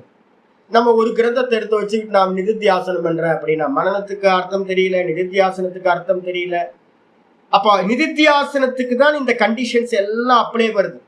நீங்க இல்ல அப்படின்னா நான் கண்ணமூடி உட்கார்ந்து சகுன தியானம் பண்ணலாம். இப்ப சகுன தியானம் பண்றதுக்கு வந்து பாத்தீங்க அப்படின்னா எந்த ப்ராப்ளமும் இல்லை. வெறும் தான் தான் தான் தான் நிக்கணும் அப்படின்னா அது என்னுடைய தேகமே பிரச்சனை. நேத்தி நேத்தி நேத்தி நேத்தி நேத்தி பண்ணதுக்கு பிறகுதான் தான் தான் தானாய் நிற்க முடியும். அப்படிப்பட்ட அக்ஷர உபாசகர்களுக்கு எப்படிப்பட்ட இது விசேஷனம் சொல்ற, நிவிருத்த சர்வ ஏஷனானாம், அனைத்து விதமான ஆசைகளையும் விட்டவர்கள். நான் வந்து பாத்தீங்கன்னா தயானந்த் சாமிகிட்ட வந்து பாத்தீங்கன்னா எப்படின்னு சொல்லிட்டு டெல்லி ஏர்போர்ட்ல ஒரு வாட்டி பார்த்தேன். சுவாமி வந்து பாத்தீங்கன்னா எங்கேயோ டிராவல் பண்ணிட்டு வரார். டிராவல் பண்ணிட்டு வரும்போது வந்து பாத்தீங்க அப்படின்னா ரொம்ப டயர்டா இருக்கார். உட்கார வச்சு அவருக்கு காலெல்லாம் மசாஜ் பண்ணி ஒரு காஃபி வாங்கி கொடுத்து எனக்கு துக்கமாயி போச்சு. எப்படி வந்து பாத்தீங்கன்னா அந்த பெரியவரை பெரிய சுவாமியை பார்த்து எனக்கு துக்கமாச்சோ அதே மாதிரி தயானந்த் சாமியை பார்க்கும்போது எனக்கு பெரிய துக்கமாயிடுச்சு. வேற யாரும் இல்லை, நான் மட்டும் இருக்க கூட ஒரு அம்மா இருக்காங்க, 2 பேர் மட்டும் இருக்க. கால் நல்லா மசாஜ் பண்ணிட்டு இருக்கோம். 80 வயசு, அப்பவே 80 வயசு, 78 80 வயசு நான் சொல்றேன் காலம். நம்ம இது பண்ணிட்டு இருக்கோம். இன்னும் உடம்பு தெரியுங்களா, அவருக்கு பெரிய உடம்பு, நல்லா ஆஜாடு பாகுவா இருப்பார். காலெல்லாம் பெரிய பெரிய காலு நல்லா மசாஜ் பண்ணிட்டு அவர்கிட்ட நான் கேட்கிறேன், சாமி ஏன் சாமி இங்க அங்க அல்லாட்டீங்க? ஏன்னா எங்கிருந்தும் லாங் டிராவல் பண்ணி வர 8 மணி நேரம் 10 மணி நேரம் உட்காந்தா காலெல்லாம் மரத்து போயிருந்தா எவ்வளவு கஷ்டம் இல்லை ஃபிளைட்ல டிராவல் பண்றது, நகர முடியாம. ஏன் சாமி போதுமே சாமி அப்படின்னு நான் கேட்கிறேன். தயானந்த் சாமி சொல்றாரு, எப்படிப்பா? அப்படியே எனக்கு இன்னும் அந்த சப்தம் அப்படியே இருக்கு. எப்படிப்பா விடுறது? யாருப்பா ஆசிரமம் ரன் பண்ணப்பா அப்படின்னாரு. எனக்கு அப்படியே ஷாக் ஆகி போச்சு. அப்படியே சாஸ்திரம் சொல்றது அப்படி. நான் சொன்னேன்ல, விருத்தியோங்க சோனாஹேதோ கும்னா ஜரூரத்தை. விருத்திகளை நாசம் பண்ணணும்னா சுத்தி தெரியணும். ஏதாவது ஆசிரமம் மந்திரம் வீடு அப்படின்னு எது இருந்தாலும் என்ன உத்தமமான காரியம் பண்ணாலும் ரன் பண்ணி ஆகணும் சாமி. நான் சொல்றது தயானந்த் சுவாமி சொல்றோட காலம் வந்து பாத்தீங்கன்னா 2005க்கு முன்னாடி, 2003 2004. அப்ப வந்து பாத்தீங்க அப்படின்னா எய்ம் ஃபார் சேவான்னு சுவாமி ஆரம்பிச்சிருக்காரு. ஆரம்பிச்ச சமயத்துல வந்து பாத்தீங்கன்னா எனக்கு வந்து கொஞ்சம் அக்கௌண்ட்லாம் கொஞ்சம் வந்து அங்கங்க தெரியும். சாட்சாத் கிருதானந்த சுவாமியோட கொஞ்சம் சம்பந்தம் எல்லாம் இருந்துச்சு. அப்ப வந்து பாத்தீங்க அப்படின்னா ஆரம்பிச்ச புதுசுலயே அவங்களுக்கு மந்த்லி வந்து 65 லட்சம் வந்து பாத்தீங்கன்னா தேவை. 2001 நான் சொல்றது 65 லட்சம். அது வருஷம் வருஷம் இன்க்ரீஸ் ஆகிட்டே போச்சு. அப்ப வந்து பாத்தீங்கன்னா அந்த சஸ்டெயின் பண்ணணும். நீங்க வந்து பாத்தீங்கன்னா தர்ம காரியம் பண்ணினாலும் கூட அதுக்காக ஓடி ஓடி சம்பாதிச்சாகணும். ப்ரோக்ராமுக்கு போகணும், இல்லைன்னா பணம் கிடைக்காது. அப்ப வந்து பாத்தீங்கன்னா சித்தம் என்ன பண்ணும் அப்படின்னா சஞ்சலிக்கும். உங்களுக்கு வீட்டை எப்படி பாதுகாக்கிறதோ அதே மாதிரி தான் மடாதிபதிகளுக்கும் வந்து பாத்தீங்கன்னா ஆசிரமத்தை பாதுகாக்கிறது. அப்ப வந்து பாத்தீங்க அப்படின்னா இவர் வந்து பாத்தீங்கன்னா சொல்றாரு, நம்ம சந்திரசேகர பாரதியோட காலத்தை எடுத்து பாத்தீங்கன்னா அவரோட லைஃப் ஹிஸ்டரி எப்படி எடுத்து பாத்தீங்கன்னா தெரியும். அவர் என்ன பண்றாரு அப்படின்னா ஒரு சின்ன ரூமுக்குள்ளார போய் அடைஞ்சிடுறாரு. அடைஞ்சிட்டு வந்து பாத்தீங்கன்னா சமாதி அபியாசத்தை பண்ணிட்டு இருக்காரு. ஒரு சின்னது, இப்போ யாராவது சிருங்கேரி போனீங்கன்னா பாருங்க, சிருங்கேரி சந்திரசேகர சுவாமியோட அதிஷ்டானத்துக்கு முன்னாடி ஒரு சின்ன ரூம் வந்து பாத்தீங்கன்னா இருக்கு. இன்னும் அதை எடுக்காம இருக்காங்க.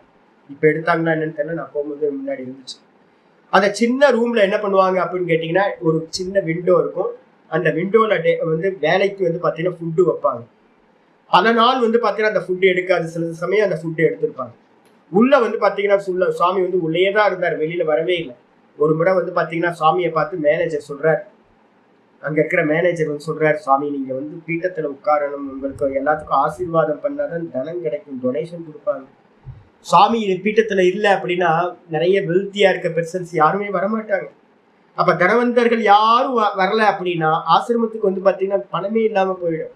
நீங்க வந்து கொஞ்சம் பீட்டத்துல உட்கார்ந்து ஆசீர்வாதம் கொடுக்கணும், அனுகிரக பாஷணம் கொடுக்கணும், இதெல்லாம் பண்ணணும் அப்படின்னும் போது ரொம்ப க்ஷீணமா இருக்கு மடம் வந்து அப்படின்னு சொல்லும் போது அவர் சொல்றாரு, சந்திரசேகர பாரதி வச்சனம் சொல்றாரு, நீ மேனேஜர் வேலையை பாரு, நீ மேனேஜர் வேலையை பாரு, என்ன வந்து பாத்தீங்க அப்படின்னா ஒரு சன்னியாசியா ஆக்கினதுக்கு பிறகுதான் பீட்டாதிபதியை ஆரோகணம் பண்ணி வச்சிருக்காங்க. பீட்டாரோகணம் சன்னியாசம் பண்ணதுக்கு பிறகு பீட்டாரோகணம். அப்ப முதல்ல நான் சன்னியாசி, எனக்கு ரோல் வந்து சன்னியாசி, அதுக்கப்புறம் தான் பீட்டாதிபதி. நான் சன்னியாசியோட வேலையை வந்து பாத்தீங்கன்னா நிருத்தியாசனத்தை சமாதி அபியாசத்தை நான் பண்றேன், நீ உன் மேனேஜர் வேலையை பாரு. இந்த பீட்டத்தை அமைச்சது வந்து பாத்தீங்கன்னா யாரு? சங்கரர் பண்ணினார். சங்கரோவை சாட்சாத் சிவபெருமானே சங்கரரா வந்து பாத்தீங்கன்னா இந்த பீட்டத்தை இது பண்ணிருக்காரு. இது க்ஷீணமாகிறத வந்து பாத்தீங்கன்னா பகவான் பார்த்துப்பார். இதெல்லாம் அவரோட கையில இருக்கு, அதனால நல்லதா அவர் பண்ணிப்பார். உன் வேலையை நீ பார், என் வேலையை நான் பார்க்கிறேன் அப்படின்னு உட்கார்ந்தார். இந்த லோகம் வந்து பாத்தீங்கன்னா அந்த சமயத்துல அவரை பைத்தியம்னு சொல்லிடுச்சு. அவருக்கு பைத்தியம் பிடிச்சு சந்திரசேகர சுவாமிக்கு பைத்தியம் பிடிச்சு போச்சுன்னு உலகமே சொல்லிச்சு. இதெல்லாம் நடக்கும். அப்ப வந்து பாத்தீங்க அப்படின்னா இந்த மாதிரி அக்ஷர உபாசகர்கள் சர்வயேஷனா ஆசிரமத்தை ரன் பண்ணணும், அதை பண்ணணும், இதை பண்ணணும், ஒரு ஆசையும் இல்லை. புத்திரேஷனா இல்ல, வித்தேஷனா இல்ல, லோகேஷனா இல்ல. 3 விதமான ஆசைகள். புத்திரன் மனைவி 2 பேர்ல இருக்க ஆசையை விட்டது. அது எப்ப வித்தம் வெல்த் மேல எந்த ஆசையும் இல்லை. இவ்வளவு பணம் இருந்தா நல்லா இருக்குமே, அவ்வளவு பணம் இருந்தா நல்லா இருக்குமே அப்படின்னு எல்லாம் பொய்யுதேன்னு பணத்தை வச்சு என்ன பண்றது? அப்போ அதுக்கு அடுத்து வந்து பாத்தீங்கன்னா லோகேஷனா, ஐயோ இந்த உலகத்தை இப்படி பண்ணணும், அது பண்ணணும், இந்த உலகம் இருந்தா என்ன இல்லாட்டி என்ன, ஏன்னா இது எல்லாம் வெரி இல்யூஷன். மனசுக்குள்ள நல்லா ஸ்திரமாயிடுறது. இது எல்லாம் பொய், இது வாஸ்தவம் இல்லை அப்படின்னா இந்த உலகத்துல ஆசைப்படுவானா? அப்ப 3 ஆசைகளையும் விட்டவனாக சந்நியாசி நாம் இருக்கக்கூடிய அந்த அக்ஷர உபாசகர்களா இருக்கக்கூடிய சன்னியாசிகளுக்கு பரமார்த்த ஞான நிஷ்டானா என்ன பண்றாங்க? என்ன முயற்சி பண்ணிட்டு இருக்காங்க? வெறும் அகமகமகம்னே நிக்கிறதுக்கான முயற்சியில இருக்கிறவங்க. பரமார்த்த பரமார்த்தனா பிரம்ம ஞானத்துல வந்து பாத்தீங்கன்னா நிஷ்டர்களா நல்ல நிலை பெற்றவர்களா இருக்கக்கூடியவர்கள். அவங்களுக்கு வந்து பாத்தீங்கன்னா தர்மஜாத்தம் பிரகாராந்தம் உபசம்ஹிரியதே. அவங்களுக்கு வந்து பாத்தீங்கன்னா நிஷ்டை கைகூடி நல்ல பிரம்மஸ்வரூபமா ஆகிறதுக்கு எந்த குவாலிட்டிஸ் எல்லாம் தேவையோ தர்மஜாத்தம், அந்த தர்ம கூட்டங்களை 35 தர்மங்களை வந்து பாத்தீங்கன்னா என்ன பண்ணிருக்கார்? இந்த 19வது ஸ்லோகம் வரைக்கும் சொன்னார். அதை வந்து பாத்தீங்கன்னா இந்த ஸ்லோகத்துல என்ன பண்றார்? உபசம்ஹரயதே அப்படின்னு என்ன அர்த்தம்? உபசம்ஹாரம் பண்றார், முடிச்சு வைக்கிறார். கன்க்ளூஷன் இந்த ஸ்லோகத்துக்கு வர என்ன கன்க்ளூஷன் பண்றது? 20வது ஸ்லோகம். ஏது தர்மியாமிருதமிதம் ஏது தர்மியாமிருதமிதம் யதோக்தம் பர்யுபாசதே யதோக்தம் பர்யுபாசதே ஸ்ரத்ததானா மத்பரமா ஸ்ரத்ததானா மத்பரமா பக்தாஸ்தேதீவ மே ப்ரியாஹ பக்தாஸ்தேதீவ மே ப்ரியாஹ ஏது தர்மியாமிருதமிதம் யதோக்தம் பர்யுபாசதே ஸ்ரத்ததானா மத்பரமா பக்தாஸ்தேதீவ மே ப்ரியாஹ. ஏது எவர்கள், ஆனால் எவர்கள், ஸ்ரத்ததானாக, ஸ்ரத்ததான அர்த்தம் பிரம்ம சத்தியம் ஜெகன் மித்யா, நம்பிக்கை இல்லை, நமக்கெல்லாம் நம்பிக்கையா இருக்கு.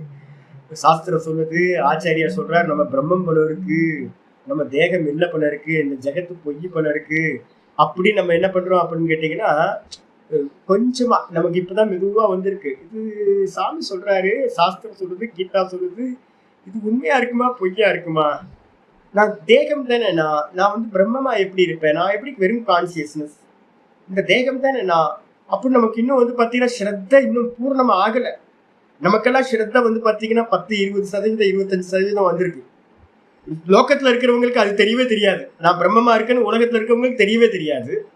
உலகத்துல இருக்கிறவங்களுக்கு இந்த ஜெகத்து பொய்ன்னு தெரியவே தெரியாது. இப்ப நம்ம சிரவணம் பண்ண ஆரம்பிச்சிருக்கோம், பகவத்கீதை மெதுவா கேட்க ஆரம்பிச்சிருக்கோம். இப்பதான் நம்மளோட ஸ்ரத்த வந்து பாத்தீங்கன்னா மெதுவா 20, 25, 30, இன்னும் பாஸ் மார்க் வரல, 30, 31, 32% ஸ்ரத்த வந்திருக்கு. பிரம்ம சத்தியம் ஜெகன் மித்யான்றதுல நான் தான் சத்தியம், பிரம்மம் தான் சத்தியம், இந்த ஜெகத்தெல்லாம் பொய்ன்றது பரிபூர்ணமா நமக்கு வரல. இருக்கிறது எல்லாம் வந்து பாத்தீங்கன்னா சர்வம் பிரம்மமயம் அப்படின்னு நமக்கு இன்னும் வரல.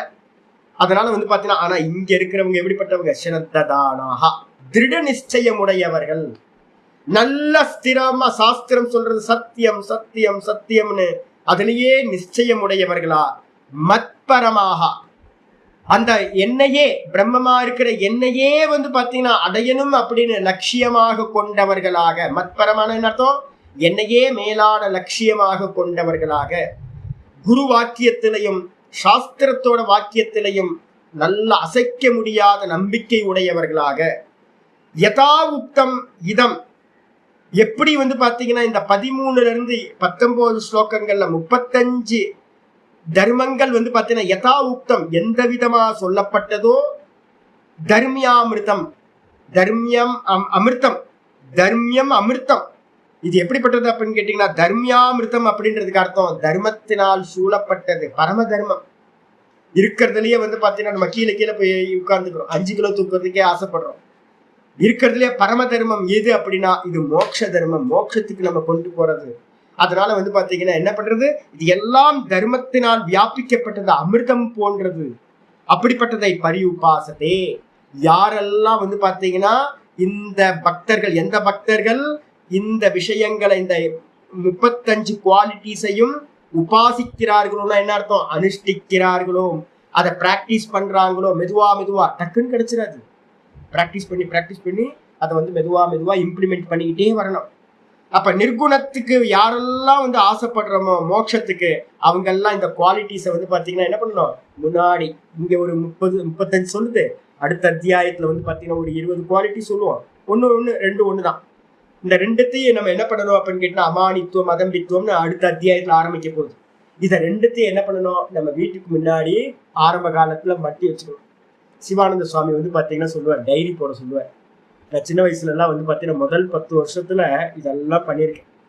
முதல் 10 வருஷம் அப்பப்போ என்ன பண்றது அப்படின்னா பகவத்கீதையில பாராயணம் பண்ணுவோம். அப்பப்போ ஒரு 3 மாசம் 6 மாசத்துக்கு ஒரு வாட்டி திடீர்னு வந்துடும், ஐயோ நமக்கு எவ்வளவு மார்க் இதுல, நம்ம எவ்வளவு தேடி இருக்கோம், எவ்வளவு க்ரோஸ், நமக்கு வந்து பாத்தீங்கன்னா க்ரோத் இருக்கா இல்லையா, நம்ம ப்ராக்ரஸ் எப்படி போயிட்டு இருக்கு அப்படின்னு நான் என்ன பண்ணுவேன் அப்படின்னா இந்த குவாலிட்டிஸ் எல்லாம் வச்சுட்டு மார்க் போடுறதுதான் என்னோட வேலை. மார்க் போடுறதுல ஜெனியூனா இருந்து மார்க் போடணும். நம்ம எவ்வளவு குவாலிட்டியை இம்ப்ரூவ் பண்ணியிருக்கோம், இம்ப்ரூவ் பண்ணல அப்படின்னு ரொம்ப ஹெல்ப் பண்ணும். சுய விசாரம் அப்படின்றது ரொம்ப இம்பார்ட்டன்ட். அப்போ யாரெல்லாம் வந்து பாத்தீங்கன்னா இந்த குவாலிட்டிஸ் எல்லாத்தையும் வந்து பாத்தீங்கன்னா பிராக்டிஸ் பண்றாங்களோ, பரியுபாசதே தே பக்தாஹா, அப்படிப்பட்ட அந்த பக்தர்கள் மே அதீவ பிரிய, அந்த பக்தர்கள் எனக்கு, மேனா எனக்கு அதீவ பிரிய, அதீவன அர்த்தம் ரொம்ப ரொம்ப பிரியமானவர்கள். அது மாதிரி பக்தர்கள் எனக்கு ரொம்ப பிரியமானவர்கள். நம்ம நினைச்சிட்டு இருக்கோம் என்னன்னு கேட்டீங்கன்னா அவங்க பிரியம் இவங்க பிரியணும், லோக்கத்துல இருக்கிற எல்லா பிரியமா நான் யாரு மேலெல்லாம் அன்பு வச்சனும், கடைசியில வந்து பாத்தீங்கன்னா அந்த எல்லா அன்பு வந்து பாத்தீங்கன்னா துக்கத்தை கொடுக்கறதா தான் இருக்கு. ஒரு சின்ன நான் அன்பு வைக்கிற ஆட்களுக்கு ஒரு சின்ன விஷயம் நடந்தா வந்து பாத்தீங்கன்னா தாங்க முடியல. எப்படி தாங்க முடியும்? நம்ம இந்த ரேவதி அம்மா ஒரு 2 நாளுக்கு முன்னாடி ஃபோன் பண்றாங்க. பொண்ணுக்கு வந்து பாத்தீங்க அப்படின்னா பொண்ணை பார்க்க யூஎஸ் போனா ஏதோ ஜுரம் அப்படின்னு ஹாஸ்பிட்டல் கொண்டு போனா 2 வயசு குழந்தைக்கு கேன்சர். என்ன பண்ணுவீங்க? என்ன கர்மாச்சு? பகவானோட இது வந்து பாத்தீங்கன்னா அதுதான் சொன்னாங்க, நைஷ்கிரீனிய தோஷம்னு ஒரு சொல்லுவோம். கருணையே இல்லாதவர்கள 2 வயசு குழந்தைக்கு வந்து பாத்தீங்கன்னா யாராவது வந்து பாத்தீங்கன்னா இது கொடுக்க முடியுமா? கேன்சரை கொடுத்தா அந்த ஆளுக்கு வந்து பூஜை மாலையெல்லாம் எதுக்கு, அபிஷேகம்லாம் எதுக்கு? அந்த ஆளுக்கு தூக்கி போடுங்க. இருக்கிற வீட்டுல இருக்க விக்கிரகங்களையும் போட்டோ எல்லாத்தையும் தூக்கி போடுங்க. நாஸ்திகவாதமா ஆயிடலாம் நம்ம. அப்படிதானே தோணுது. 2 வயசு குழந்தை எவ்வளவு கஷ்டப்படும்ல அது கேன்சர் அப்படின்னா. கீமோதெரபிலாம் பண்ண தாங்குமா உடம்பு வந்து பாத்தீங்கன்னா நமக்கு பெரியவங்களுக்கே அவ்வளவு பெயின்ஃபுல்லா இருக்கும். என்ன ஒரு துக்கம். லோகத்துல ஏகப்பட்ட விஷயங்கள் நடந்துட்டு. அப்போ வந்து நம்ம எங்கெல்லாம் வந்து பாத்தீங்கன்னா நமக்கு அன்புக்கான விஷயங்கள் நம்ம என்ன பண்றோம், குழந்தை குட்டி எல்லாத்துலயும் பேர குழந்தைங்க, பிரியமான நண்பர்கள், பிரியமான சகோதரர்கள் எல்லாத்து மேலேயும் நம்ம அன்பு வைக்கிறோம். இந்த அன்பு கடைசியில என்ன கொடுக்குது அப்படின்னு கேட்டீங்கன்னா துக்கம் தான். பகவான் மேல இடத்துல வந்து பாத்தீங்கன்னா நம்ம அன்பு வச்சோம்னு வச்சுங்களேன், என்ன ஆகும் அப்படின்னு கேட்டீங்கன்னா அந்த அன்பு மோட்சத்தை கொடுக்குது. அப்ப வந்து பாத்தீங்கன்னா நம்ம என்ன பண்ணணும், இது எல்லாம் வந்து பாத்தீங்கன்னா அவுட் ஆஃப் ஃபோக்கஸ் பண்ணணும். எது சத்தியம்? பகவான் மட்டும்தான் சத்தியம். இந்த நாமரூப ஜெகத்தா இருக்கிறது அது எவ்வளவு க்ளோஸா இருந்தாலும், என்னுடைய அப்பாவா அம்மாவா யாரா இருந்தாலும் வந்து பாத்தீங்கன்னா எல்லாம் வெறும் தோற்ற மாத்திரம் தான். எத்தனையோ கோடி அப்பா, எத்தனையோ கோடி அம்மா, எத்தனை பிறவி எடுத்தோன்னு தெரியல. எல்லாத்திலையும் இது வந்து நமக்கு என்ன பண்ணிருக்கு, பாசமும் பந்தமும் நமக்கு துக்கம் தான் கொடுக்குது ஒழிய சுகம் கொடுக்குதா அப்படின்னா சுகம் கொடுக்குற மாதிரி இருக்கு, அவ்வளவுதான். எந்த உறவுகளும் நமக்கு வந்து அன்பு வைக்கிற இடம் எல்லாம் உங்களுக்கு துக்கம் தான் வந்து பிரைஸா கிடைக்கும். நீங்க எவ்வளவுக்கு எவ்வளவு அன்பு வைக்கிறீங்களோ அந்த அளவுக்கு வந்து பாத்தீங்கன்னா துக்கத்தை அடைவோம் நம்ம எல்லாம். ஆனா அதே நேரத்துல பகவானுக்கு மேல வைக்கிற அன்பு நமக்கு மோட்சத்தை கொடுக்கும். ஆச்சாரியார் சொல்ல ஆரம்பிக்கிறார் பாஷ்யத்துல, ஏத்து சந்நியாசினோ. இப்ப எங்களுக்கு ஏதாவது இருக்கா அப்படின்னா, நான் ஏகாந்தமா போகணும்னு நினைச்சுட்டு இருக்கேன். இதெல்லாம் எப்ப முடிச்சுட்டு வந்து பாத்தீங்கன்னா சுத்தமா ஏகாந்தமா தெரியணும். இல்லைன்னா உட்கார்ந்து இருக்கும் போதே வந்து பாத்தீங்க அப்படின்னா, இந்த சிஷியர்கள்லாம் 4 பேர் நம்மளை நம்பி இருக்காங்களே, இவங்களுக்கு என்ன பண்றதுன்னு யோசனையா இருக்கும். எப்படி ஃபேமிலியில இருக்கோ அதே மாதிரி சிஷியர்களை பத்தி யோசிக்க ஆரம்பிச்சிடும். நான் எதுவும் எஸ்டாப்ளிஷ் பண்ணல, அதனால ஒன்றும் பிரச்சனை இல்லை. ஆனாலும் 4 சிஷியர்கள் இருக்காங்களே, அவங்க நம்மளை நம்பி இருக்காங்களே, அவங்களுக்கு ஒரு அனுஷ்டானம் பண்றதுக்கு நல்ல இடம் வேணுமே, அவங்க என்ன பண்ணுவாங்க, நான் போயிட்டேன்னா என்ன பண்ணுவாங்க, இதெல்லாம் யோசனை இருக்கு. அவங்களுக்கு மனநம் நல்லா நடக்கணுமே, நிதித்தியாசனம் நல்லா அவங்களும் பண்ணணுமே, ஒரு பலம் வரணுமே, அவங்களும் முக்தி அடையணுமே. அப்ப என்கிட்ட பாடம் கேட்கிற உங்களுக்கெல்லாம் பாதியில நான் நிப்பாட்டு ரொம்ப கடமை இருக்கேன்னு, ஐயோ நல்லபடியா சிரவணம் பண்ணி வைக்கணும், ஃபுல்லா பூர்ணமா பண்ணி வைக்கணும், உங்க மேல எனக்கு அட்டாச்மெண்ட் வருது. அப்ப வந்து பாத்தீங்கன்னா இந்த அட்டாச்மெண்ட் வந்து பாத்தீங்கன்னா துக்கத்தை கொடுக்கறது. அப்ப வாஸ்தவத்துல என்னன்னு கேட்டீங்கன்னா, ஏத்து சந்நியாசினோ, எந்த சந்நியாசிகள் தர்மியாமிருதம். தர்மியாமிருதம்னு என்ன அர்த்தம்? தர்மாத் அனபேதம், தர்மத்தினால் மீறாம, தர்மத்தினால் வியாபிக்கப்பட்டது. இதுதான் பரம தர்மம். அனபேதம்ன்றதுக்கு அர்த்தம் மீறாமல்னு அர்த்தம், வியாபிக்கப்பட்டதுன்னு அர்த்தம். தர்மத்தினால வியாபிக்கப்பட்டது இந்த 35 குவாலிட்டிஸ். இதை எல்லாத்தையும் தர்மியம்னு பேரு. அந்த தர்மியத்தை வந்து பாத்தீங்கன்னா தத்து அமிர்தம். அது மட்டும் இல்ல, அது தர்மியம் மட்டும் இல்ல, அமிர்தமும் கூட, மோட்சத்தை கொடுக்கக்கூடியது, நம்மளை சாகாதவனா பண்ணக்கூடியது. இது இந்த குவாலிட்டிஸ் வந்து பாத்தீங்கன்னா தர்மியாமிருதமிதம்ன்றதுக்கு அர்த்தம் அமிர்தத்துவ ஹேத்துத்துவாத். ஏன் அமிர்தம்னு பேர் வந்திருக்கு இந்த 35 குவாலிட்டிஸ்க்கும்? இது எல்லாம் அமிர்தம் மாதிரி நம்மளை சாகாம பண்ற காரணத்தினால, மோட்சத்தை வந்து பாத்தீங்கன்னா கொடுக்கிற காரணத்தினால இதுக்கு பேரு அமிர்தம் அப்படின்னு பேரு. இதம் யதோக்தம். எது? இந்த 13வது ஸ்லோகத்துல இருந்து ஆரம்பிச்ச சொல்லப்பட்ட அத்வேஷ்டா சர்வபூதானாம் இத்தியாதினா, இந்த 35 குவாலிட்டிஸ் 13வது ஸ்லோகத்துல இருந்து 19வது ஸ்லோகம் வரைக்கும் சொல்லப்பட்ட 35 குவாலிட்டிஸும் என்னது? பரியுபாசத்தே. எந்த சன்னியாசிகளா இருந்துகிட்டு உபாசிக்கிறார்களோ, பரியுபாசத்தின் என்ன அர்த்தம்? அனுதிஷ்டந்தி. யாரு அனுஷ்டானத்துக்கு கொண்டு வரானோ, ஒவ்வொரு குவாலிட்டியா மெதுவா மெதுவா மெதுவா இம்ப்ளிமெண்ட் பண்ணிக்கிட்டே வரணும். மெதுவா 100% நம்ம வந்து பாத்தீங்கன்னா ஒரு மிஸ்டேக் வரும்போது, பகவானோட லைஃப் ஹிஸ்டரி எடுத்து பாருங்க. ரமண பகவானோடது, நமக்கு பக்கத்துல வாழ்ந்தவரோடது, பேசுனதெல்லாம் அத்வைதமா இருக்கிறதுனால நான் அவரை பகவானை சொல்றேன். பக்கத்துல ஸ்பஷ்டமா வாழ்ந்துட்டு போயிருக்காரு. இந்த குவாலிட்டிஸ் எல்லாத்தையும் பகவான் இடத்துல நம்ம பார்க்க முடியும். அதனால வந்து பாத்தீங்க அப்படின்னா இந்த பரியுபாசத்தைன்றதுக்கு அர்த்தம் அனுதிஷ்டந்தி. யாரு இந்த குவாலிட்டிஸ் எல்லாத்தையும் அனுஷ்டானம் பண்றாங்களோ, ஸ்ரத்ததானாகா சந்தக, எப்படி ஸ்ரத்தை உடையவர்களா இருந்து கொண்டு, மத்பரமா யதோக்தா அகம் அக்ஷராத்மா பரமோ நிரதிசயாக கதி. நான் வந்து பாத்தீங்கன்னா சொல்லப்பட்டதுல எதுல மேலான கதி யாருக்கு? லட்சியம் எது? இந்த இதெல்லாத்தையும் அனுஷ்டானம் பண்றவங்க ஸ்ரத்தையோட இருக்கிறாங்க. கூடவே எப்படி இருக்காங்க அப்படின்னா அகம் அக்ஷராத்மா. நான் வந்து பாத்தீங்க அப்படின்னா அக்ஷராத்மான்னு சொல்லக்கூடியவனா நான் தான் இருக்கேன், நிர்குண பிரம்மமா நான் இருக்கேன்.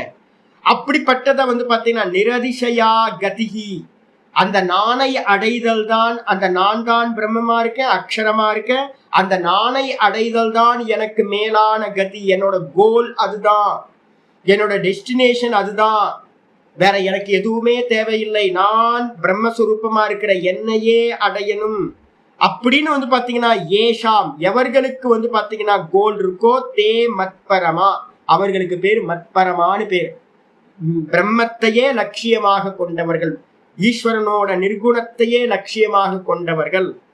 மத் பக்தக, அப்படி இருக்கக்கூடிய என்னுடைய பக்தன். உத்தமாம் பரமார்த்த ஞான லட்சணாம் பக்திம் ஆசிரிதாக. என்ன மாதிரி பக்தி?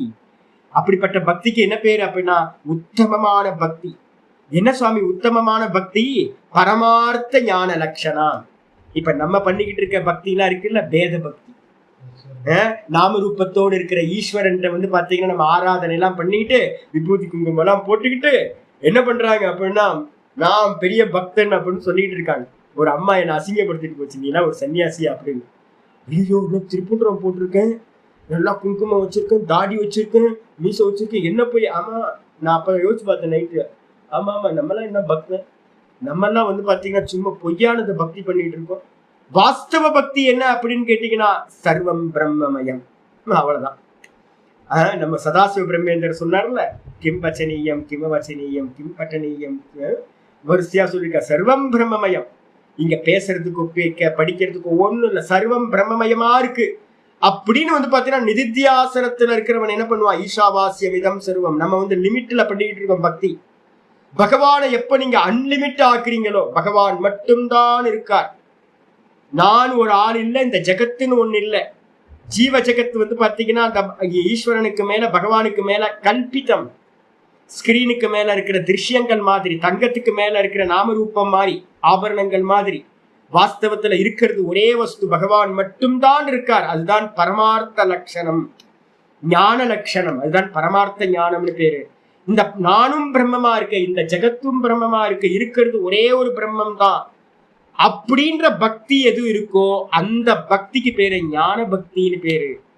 ஞானிகள் பண்ணக்கூடிய பக்தி, அதை சார்ந்தவர்களாக ஆசிரிதாக யாரு அது மாதிரி பக்தியில இருந்துகிட்டு சதா தான்லயே அகமகமகம்னே நிக்கிறானோ, அபேத பாவனை பண்றானோ, அப்படிப்பட்டவர்கள் தே அதீவமே பிரியாக. அப்படிப்பட்ட பக்தர்கள் வந்து பாத்தீங்கன்னா எனக்கு ரொம்ப ரொம்ப அதீவன அர்த்தம், ரொம்ப ரொம்ப பிரியமானவர்கள். அப்ப என்ன பண்ணணும், பகவானுக்கு நம்ம ரொம்ப பிரியமாகணும்னா இதை எல்லாத்தையும் அடாப்ட் பண்ணணும். ஆச்சாரியர் சொல்றாரு, இது எங்க இருந்து ஆரம்பிச்சது அப்படின்னா, ஆச்சாரியர் சொல்றாரு, பிரியோ ஹிஞானினோத்யர்த்தம். கீதால வந்து பாத்தீங்கன்னா 7:17 வந்து பாத்தீங்கன்னா சொல்லப்பட்டிருக்கு. 7வது அத்தியாயத்துல 4 விதமான பக்தர்களை சொன்னாரு. ஆர்த்த பக்தி, அர்த்தார்த்தி பக்தி, ஜிக்ஞாசு பக்தி, ஞானி பக்தி அப்படின்னு. அந்த 4 விதமான பக்தர்கள்ல வந்து பாத்தீங்கன்னா ஆச்சாரியார் சொல்லும் போது ஞானி து ஆத்மைவ மே மதம் அப்படின்னாரு. அந்த இடத்துல ஞானி வந்து பாத்தீங்கன்னா என்னுடைய ஆத்மாவாகவே இருக்கின்றான், நான் அவனுக்கு ஆத்மாவா இருக்கேன், எனக்கு அவன் ஆத்மாவா இருக்கேன். அப்ப என்ன அர்த்தம், நானும் ஞானியும் வேற வேற இல்லை.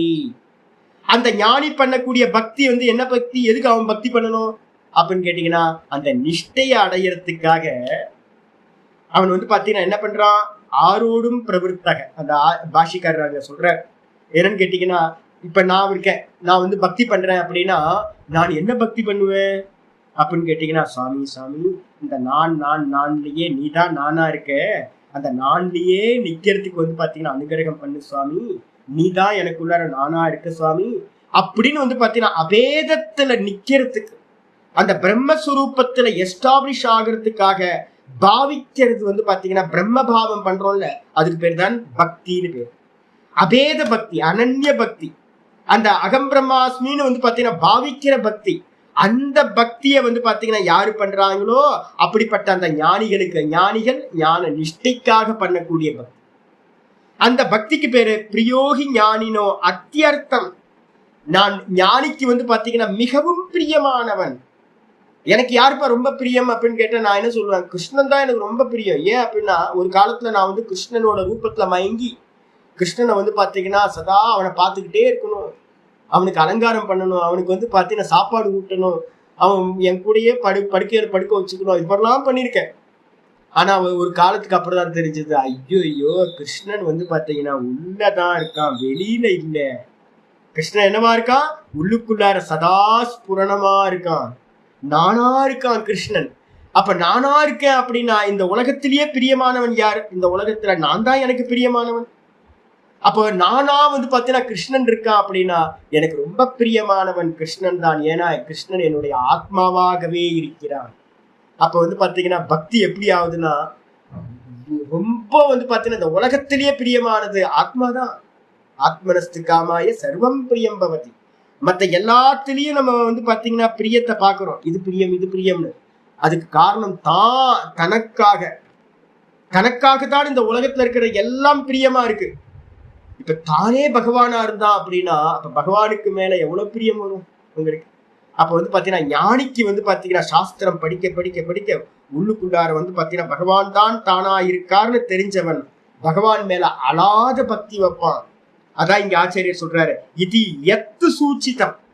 இந்த விதமா 7வது அத்தியாயத்துல 17வது ஸ்லோகத்துல ஞானிக்கு நான் மிகவும் பிரியமானவன், எனக்கு ஞானி மிகவும் பிரியமானவன் அப்படின்னு எந்த ஒரு ஸ்லோகத்துல சொன்னாரோ அத சூச்சிதம் அப்படின்னு அர்த்தம், குறிப்பிடப்பட்டதோ அந்த ஒரு ஸ்லோகத்துல தது வியாக்கியாய அதனை வியாக்கியானம் பண்றதுக்காக, அதை நல்லா எலாபரேட்டா சொல்றதுக்காக இக உபசம்ஹிருதம் பக்தாஹா, இங்க அந்த ஸ்லோகத்தை வியாக்கியானம் பண்ணி 13வது ஸ்லோகத்துல இருந்து 19வது ஸ்லோகம் வரைக்கும் நல்லா வியாக்கியானம் பண்ணியாச்சு. ஒரே ஒரு ஸ்லோகத்துக்கு வியாக்கியானம். 7-17 கமெண்ட்ரி தான் இந்த 12-13 இருந்து 19 ஸ்லோகம் வரைக்கும் இருக்கிறது. இது எல்லாத்தையும் சொல்லி முடிச்சு பக்தாகா தே அதீவமே பிரியா இது எப்படி முடிச்சு வைக்கிறார். அப்படிப்பட்ட பக்தன், ஞானி பக்தன், தான் தான் தான் தான் தான் பகவானா இருக்காருன்னு எவன் நினைச்சுக்கிட்டு பக்தி பண்றானோ இந்த குவாலிட்டிஸோட, அந்த பக்தன், அந்த பக்தர்கள் எனக்கு மிகவும் பிரியமானவர்கள் என்று ஆச்சாரியார் முடிச்சுட்டார். முடிச்சதுக்கு பிறகு ஆச்சாரியார் சொல்ற யஸ்மாத், கன்க்ளூஷனுக்கு வரணுமே, நமக்கெல்லாம் ஒரு கன்க்ளூஷன் சொல்ற. யஸ்மாத் எந்த காரணத்தினால, தர்மியாமிருதமிதம் யதோக்தம், தர்மத்தினால் வியாபிக்கப்பட்டதா பரம தர்மமா இருக்கக்கூடியது இந்த 35 குவாலிட்டிஸ். இந்த 35 குவாலிட்டிஸும் தர்மத்தினால வியாபிக்கப்பட்டது, தர்மத்தை மீறாதது. அப்படிப்பட்டதை யதோக்தம் சொல்லப்பட்ட 35 குவாலிட்டிஸையும் அனுதிஷ்டன்னு யாரு பாத்தீங்கன்னா அனுஷ்டானம் பண்ணிக்கிட்டு இருக்கானோ. இப்ப நம்மளாம் ஆரம்பிச்சிடணும், கேட்டா போதாது, இம்ப்ளிமெண்ட் பண்ணணும். கேட்டாலாம் ஒரு பிரயோஜனமும் இல்லை, மெதுவா லைஃப்ல மெதுவா கொண்டு வரணும். அப்படி யாரு அனுஷ்டானம் பண்றானோ, பகவதோ விஷ்ணோஹோ பரமேஸ்வரஸ்ய, பகவான் யாரு? விஷ்ணு தானே பகவான். பரமேஸ்வரன் அவன் தானே, அவன் தான் விராட்டா இருக்கான், அவன் தான் ஹிரண்ய கர்ப்பனா இருக்கான், அவன் தான் பரமேஸ்வரனா இருக்கான், அவன் தான் சுத்த பிரம்மமாவும் இருக்கான். அப்படிப்பட்ட அந்த விஷ்ணுவினுடைய பரமேஸ்வரனுக்கு அதீவ மே பிரியோ பவதி. அதனால பாத்தீங்கன்னா பகவானா இருக்கிற எனக்கு இந்த யாரெல்லாம் இதை அனுஷ்டானம் பண்றாங்களோ அவங்கெல்லாம் ரொம்ப பிரியமானவர்களாக ஆவார்கள். அப்ப என்ன பண்ணணும், நம்ம பகவானுக்கு பிரியமாகணும். லோக்கத்துல இருக்கிற செத்து போறவங்களுக்கு பிரியமா ஆகக்கூடாது. என் ஃப்ரெண்டுக்கு நான் நல்லவனா நடக்கணும், என் சொந்தக்காரவங்களுக்கு நல்லவங்களா நடக்கணும், எல்லாத்தையும் சுத்தி இருக்கிற சொசைட்டிக்கு நல்லவனா இருக்கணும். ஒரு பிரயோஜனம் இல்லை, ஒரு புண்ணாக்கும் பிரயோஜனம் இல்லை. எந்த வாய் பாத்தீங்கன்னா உங்களை ஸ்துதி பண்ணிச்சோ அதே வாய் பாத்தீங்கன்னா நிந்தா பண்ணும்.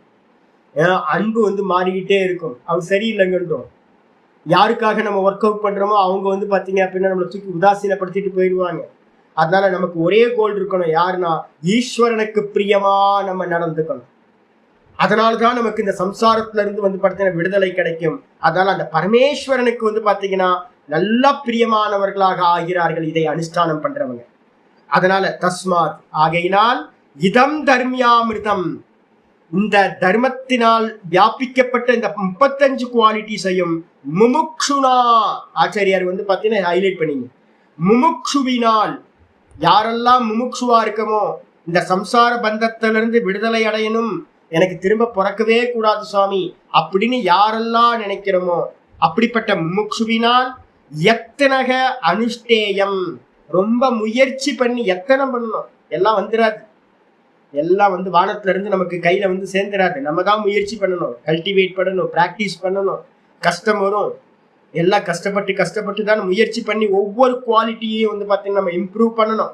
இது எல்லாத்தையும் அனுஷ்டானம் பண்றவன் எத்தனக அனுஷ்டேயம், கண்டிப்பா முயற்சி செய்து அனுஷ்டானம் பண்ண வேண்டும்.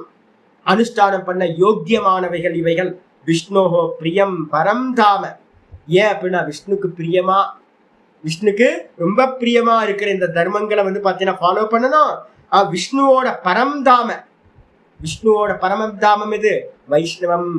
அந்த வைஷ்ணவ பதத்தை பாத்தீங்க அப்படின்னா பரமபதத்தை, பரமபதம்னா மோட்சம்னு அர்த்தம்.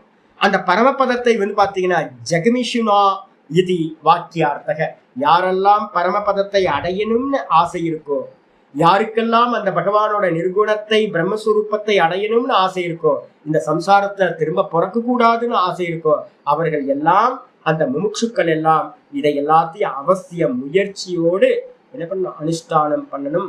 அப்படின்றதுதான் இந்த 13 இருந்து 20 வரைக்கும் இருக்கிற ஒரே ஒரு அர்த்தம்.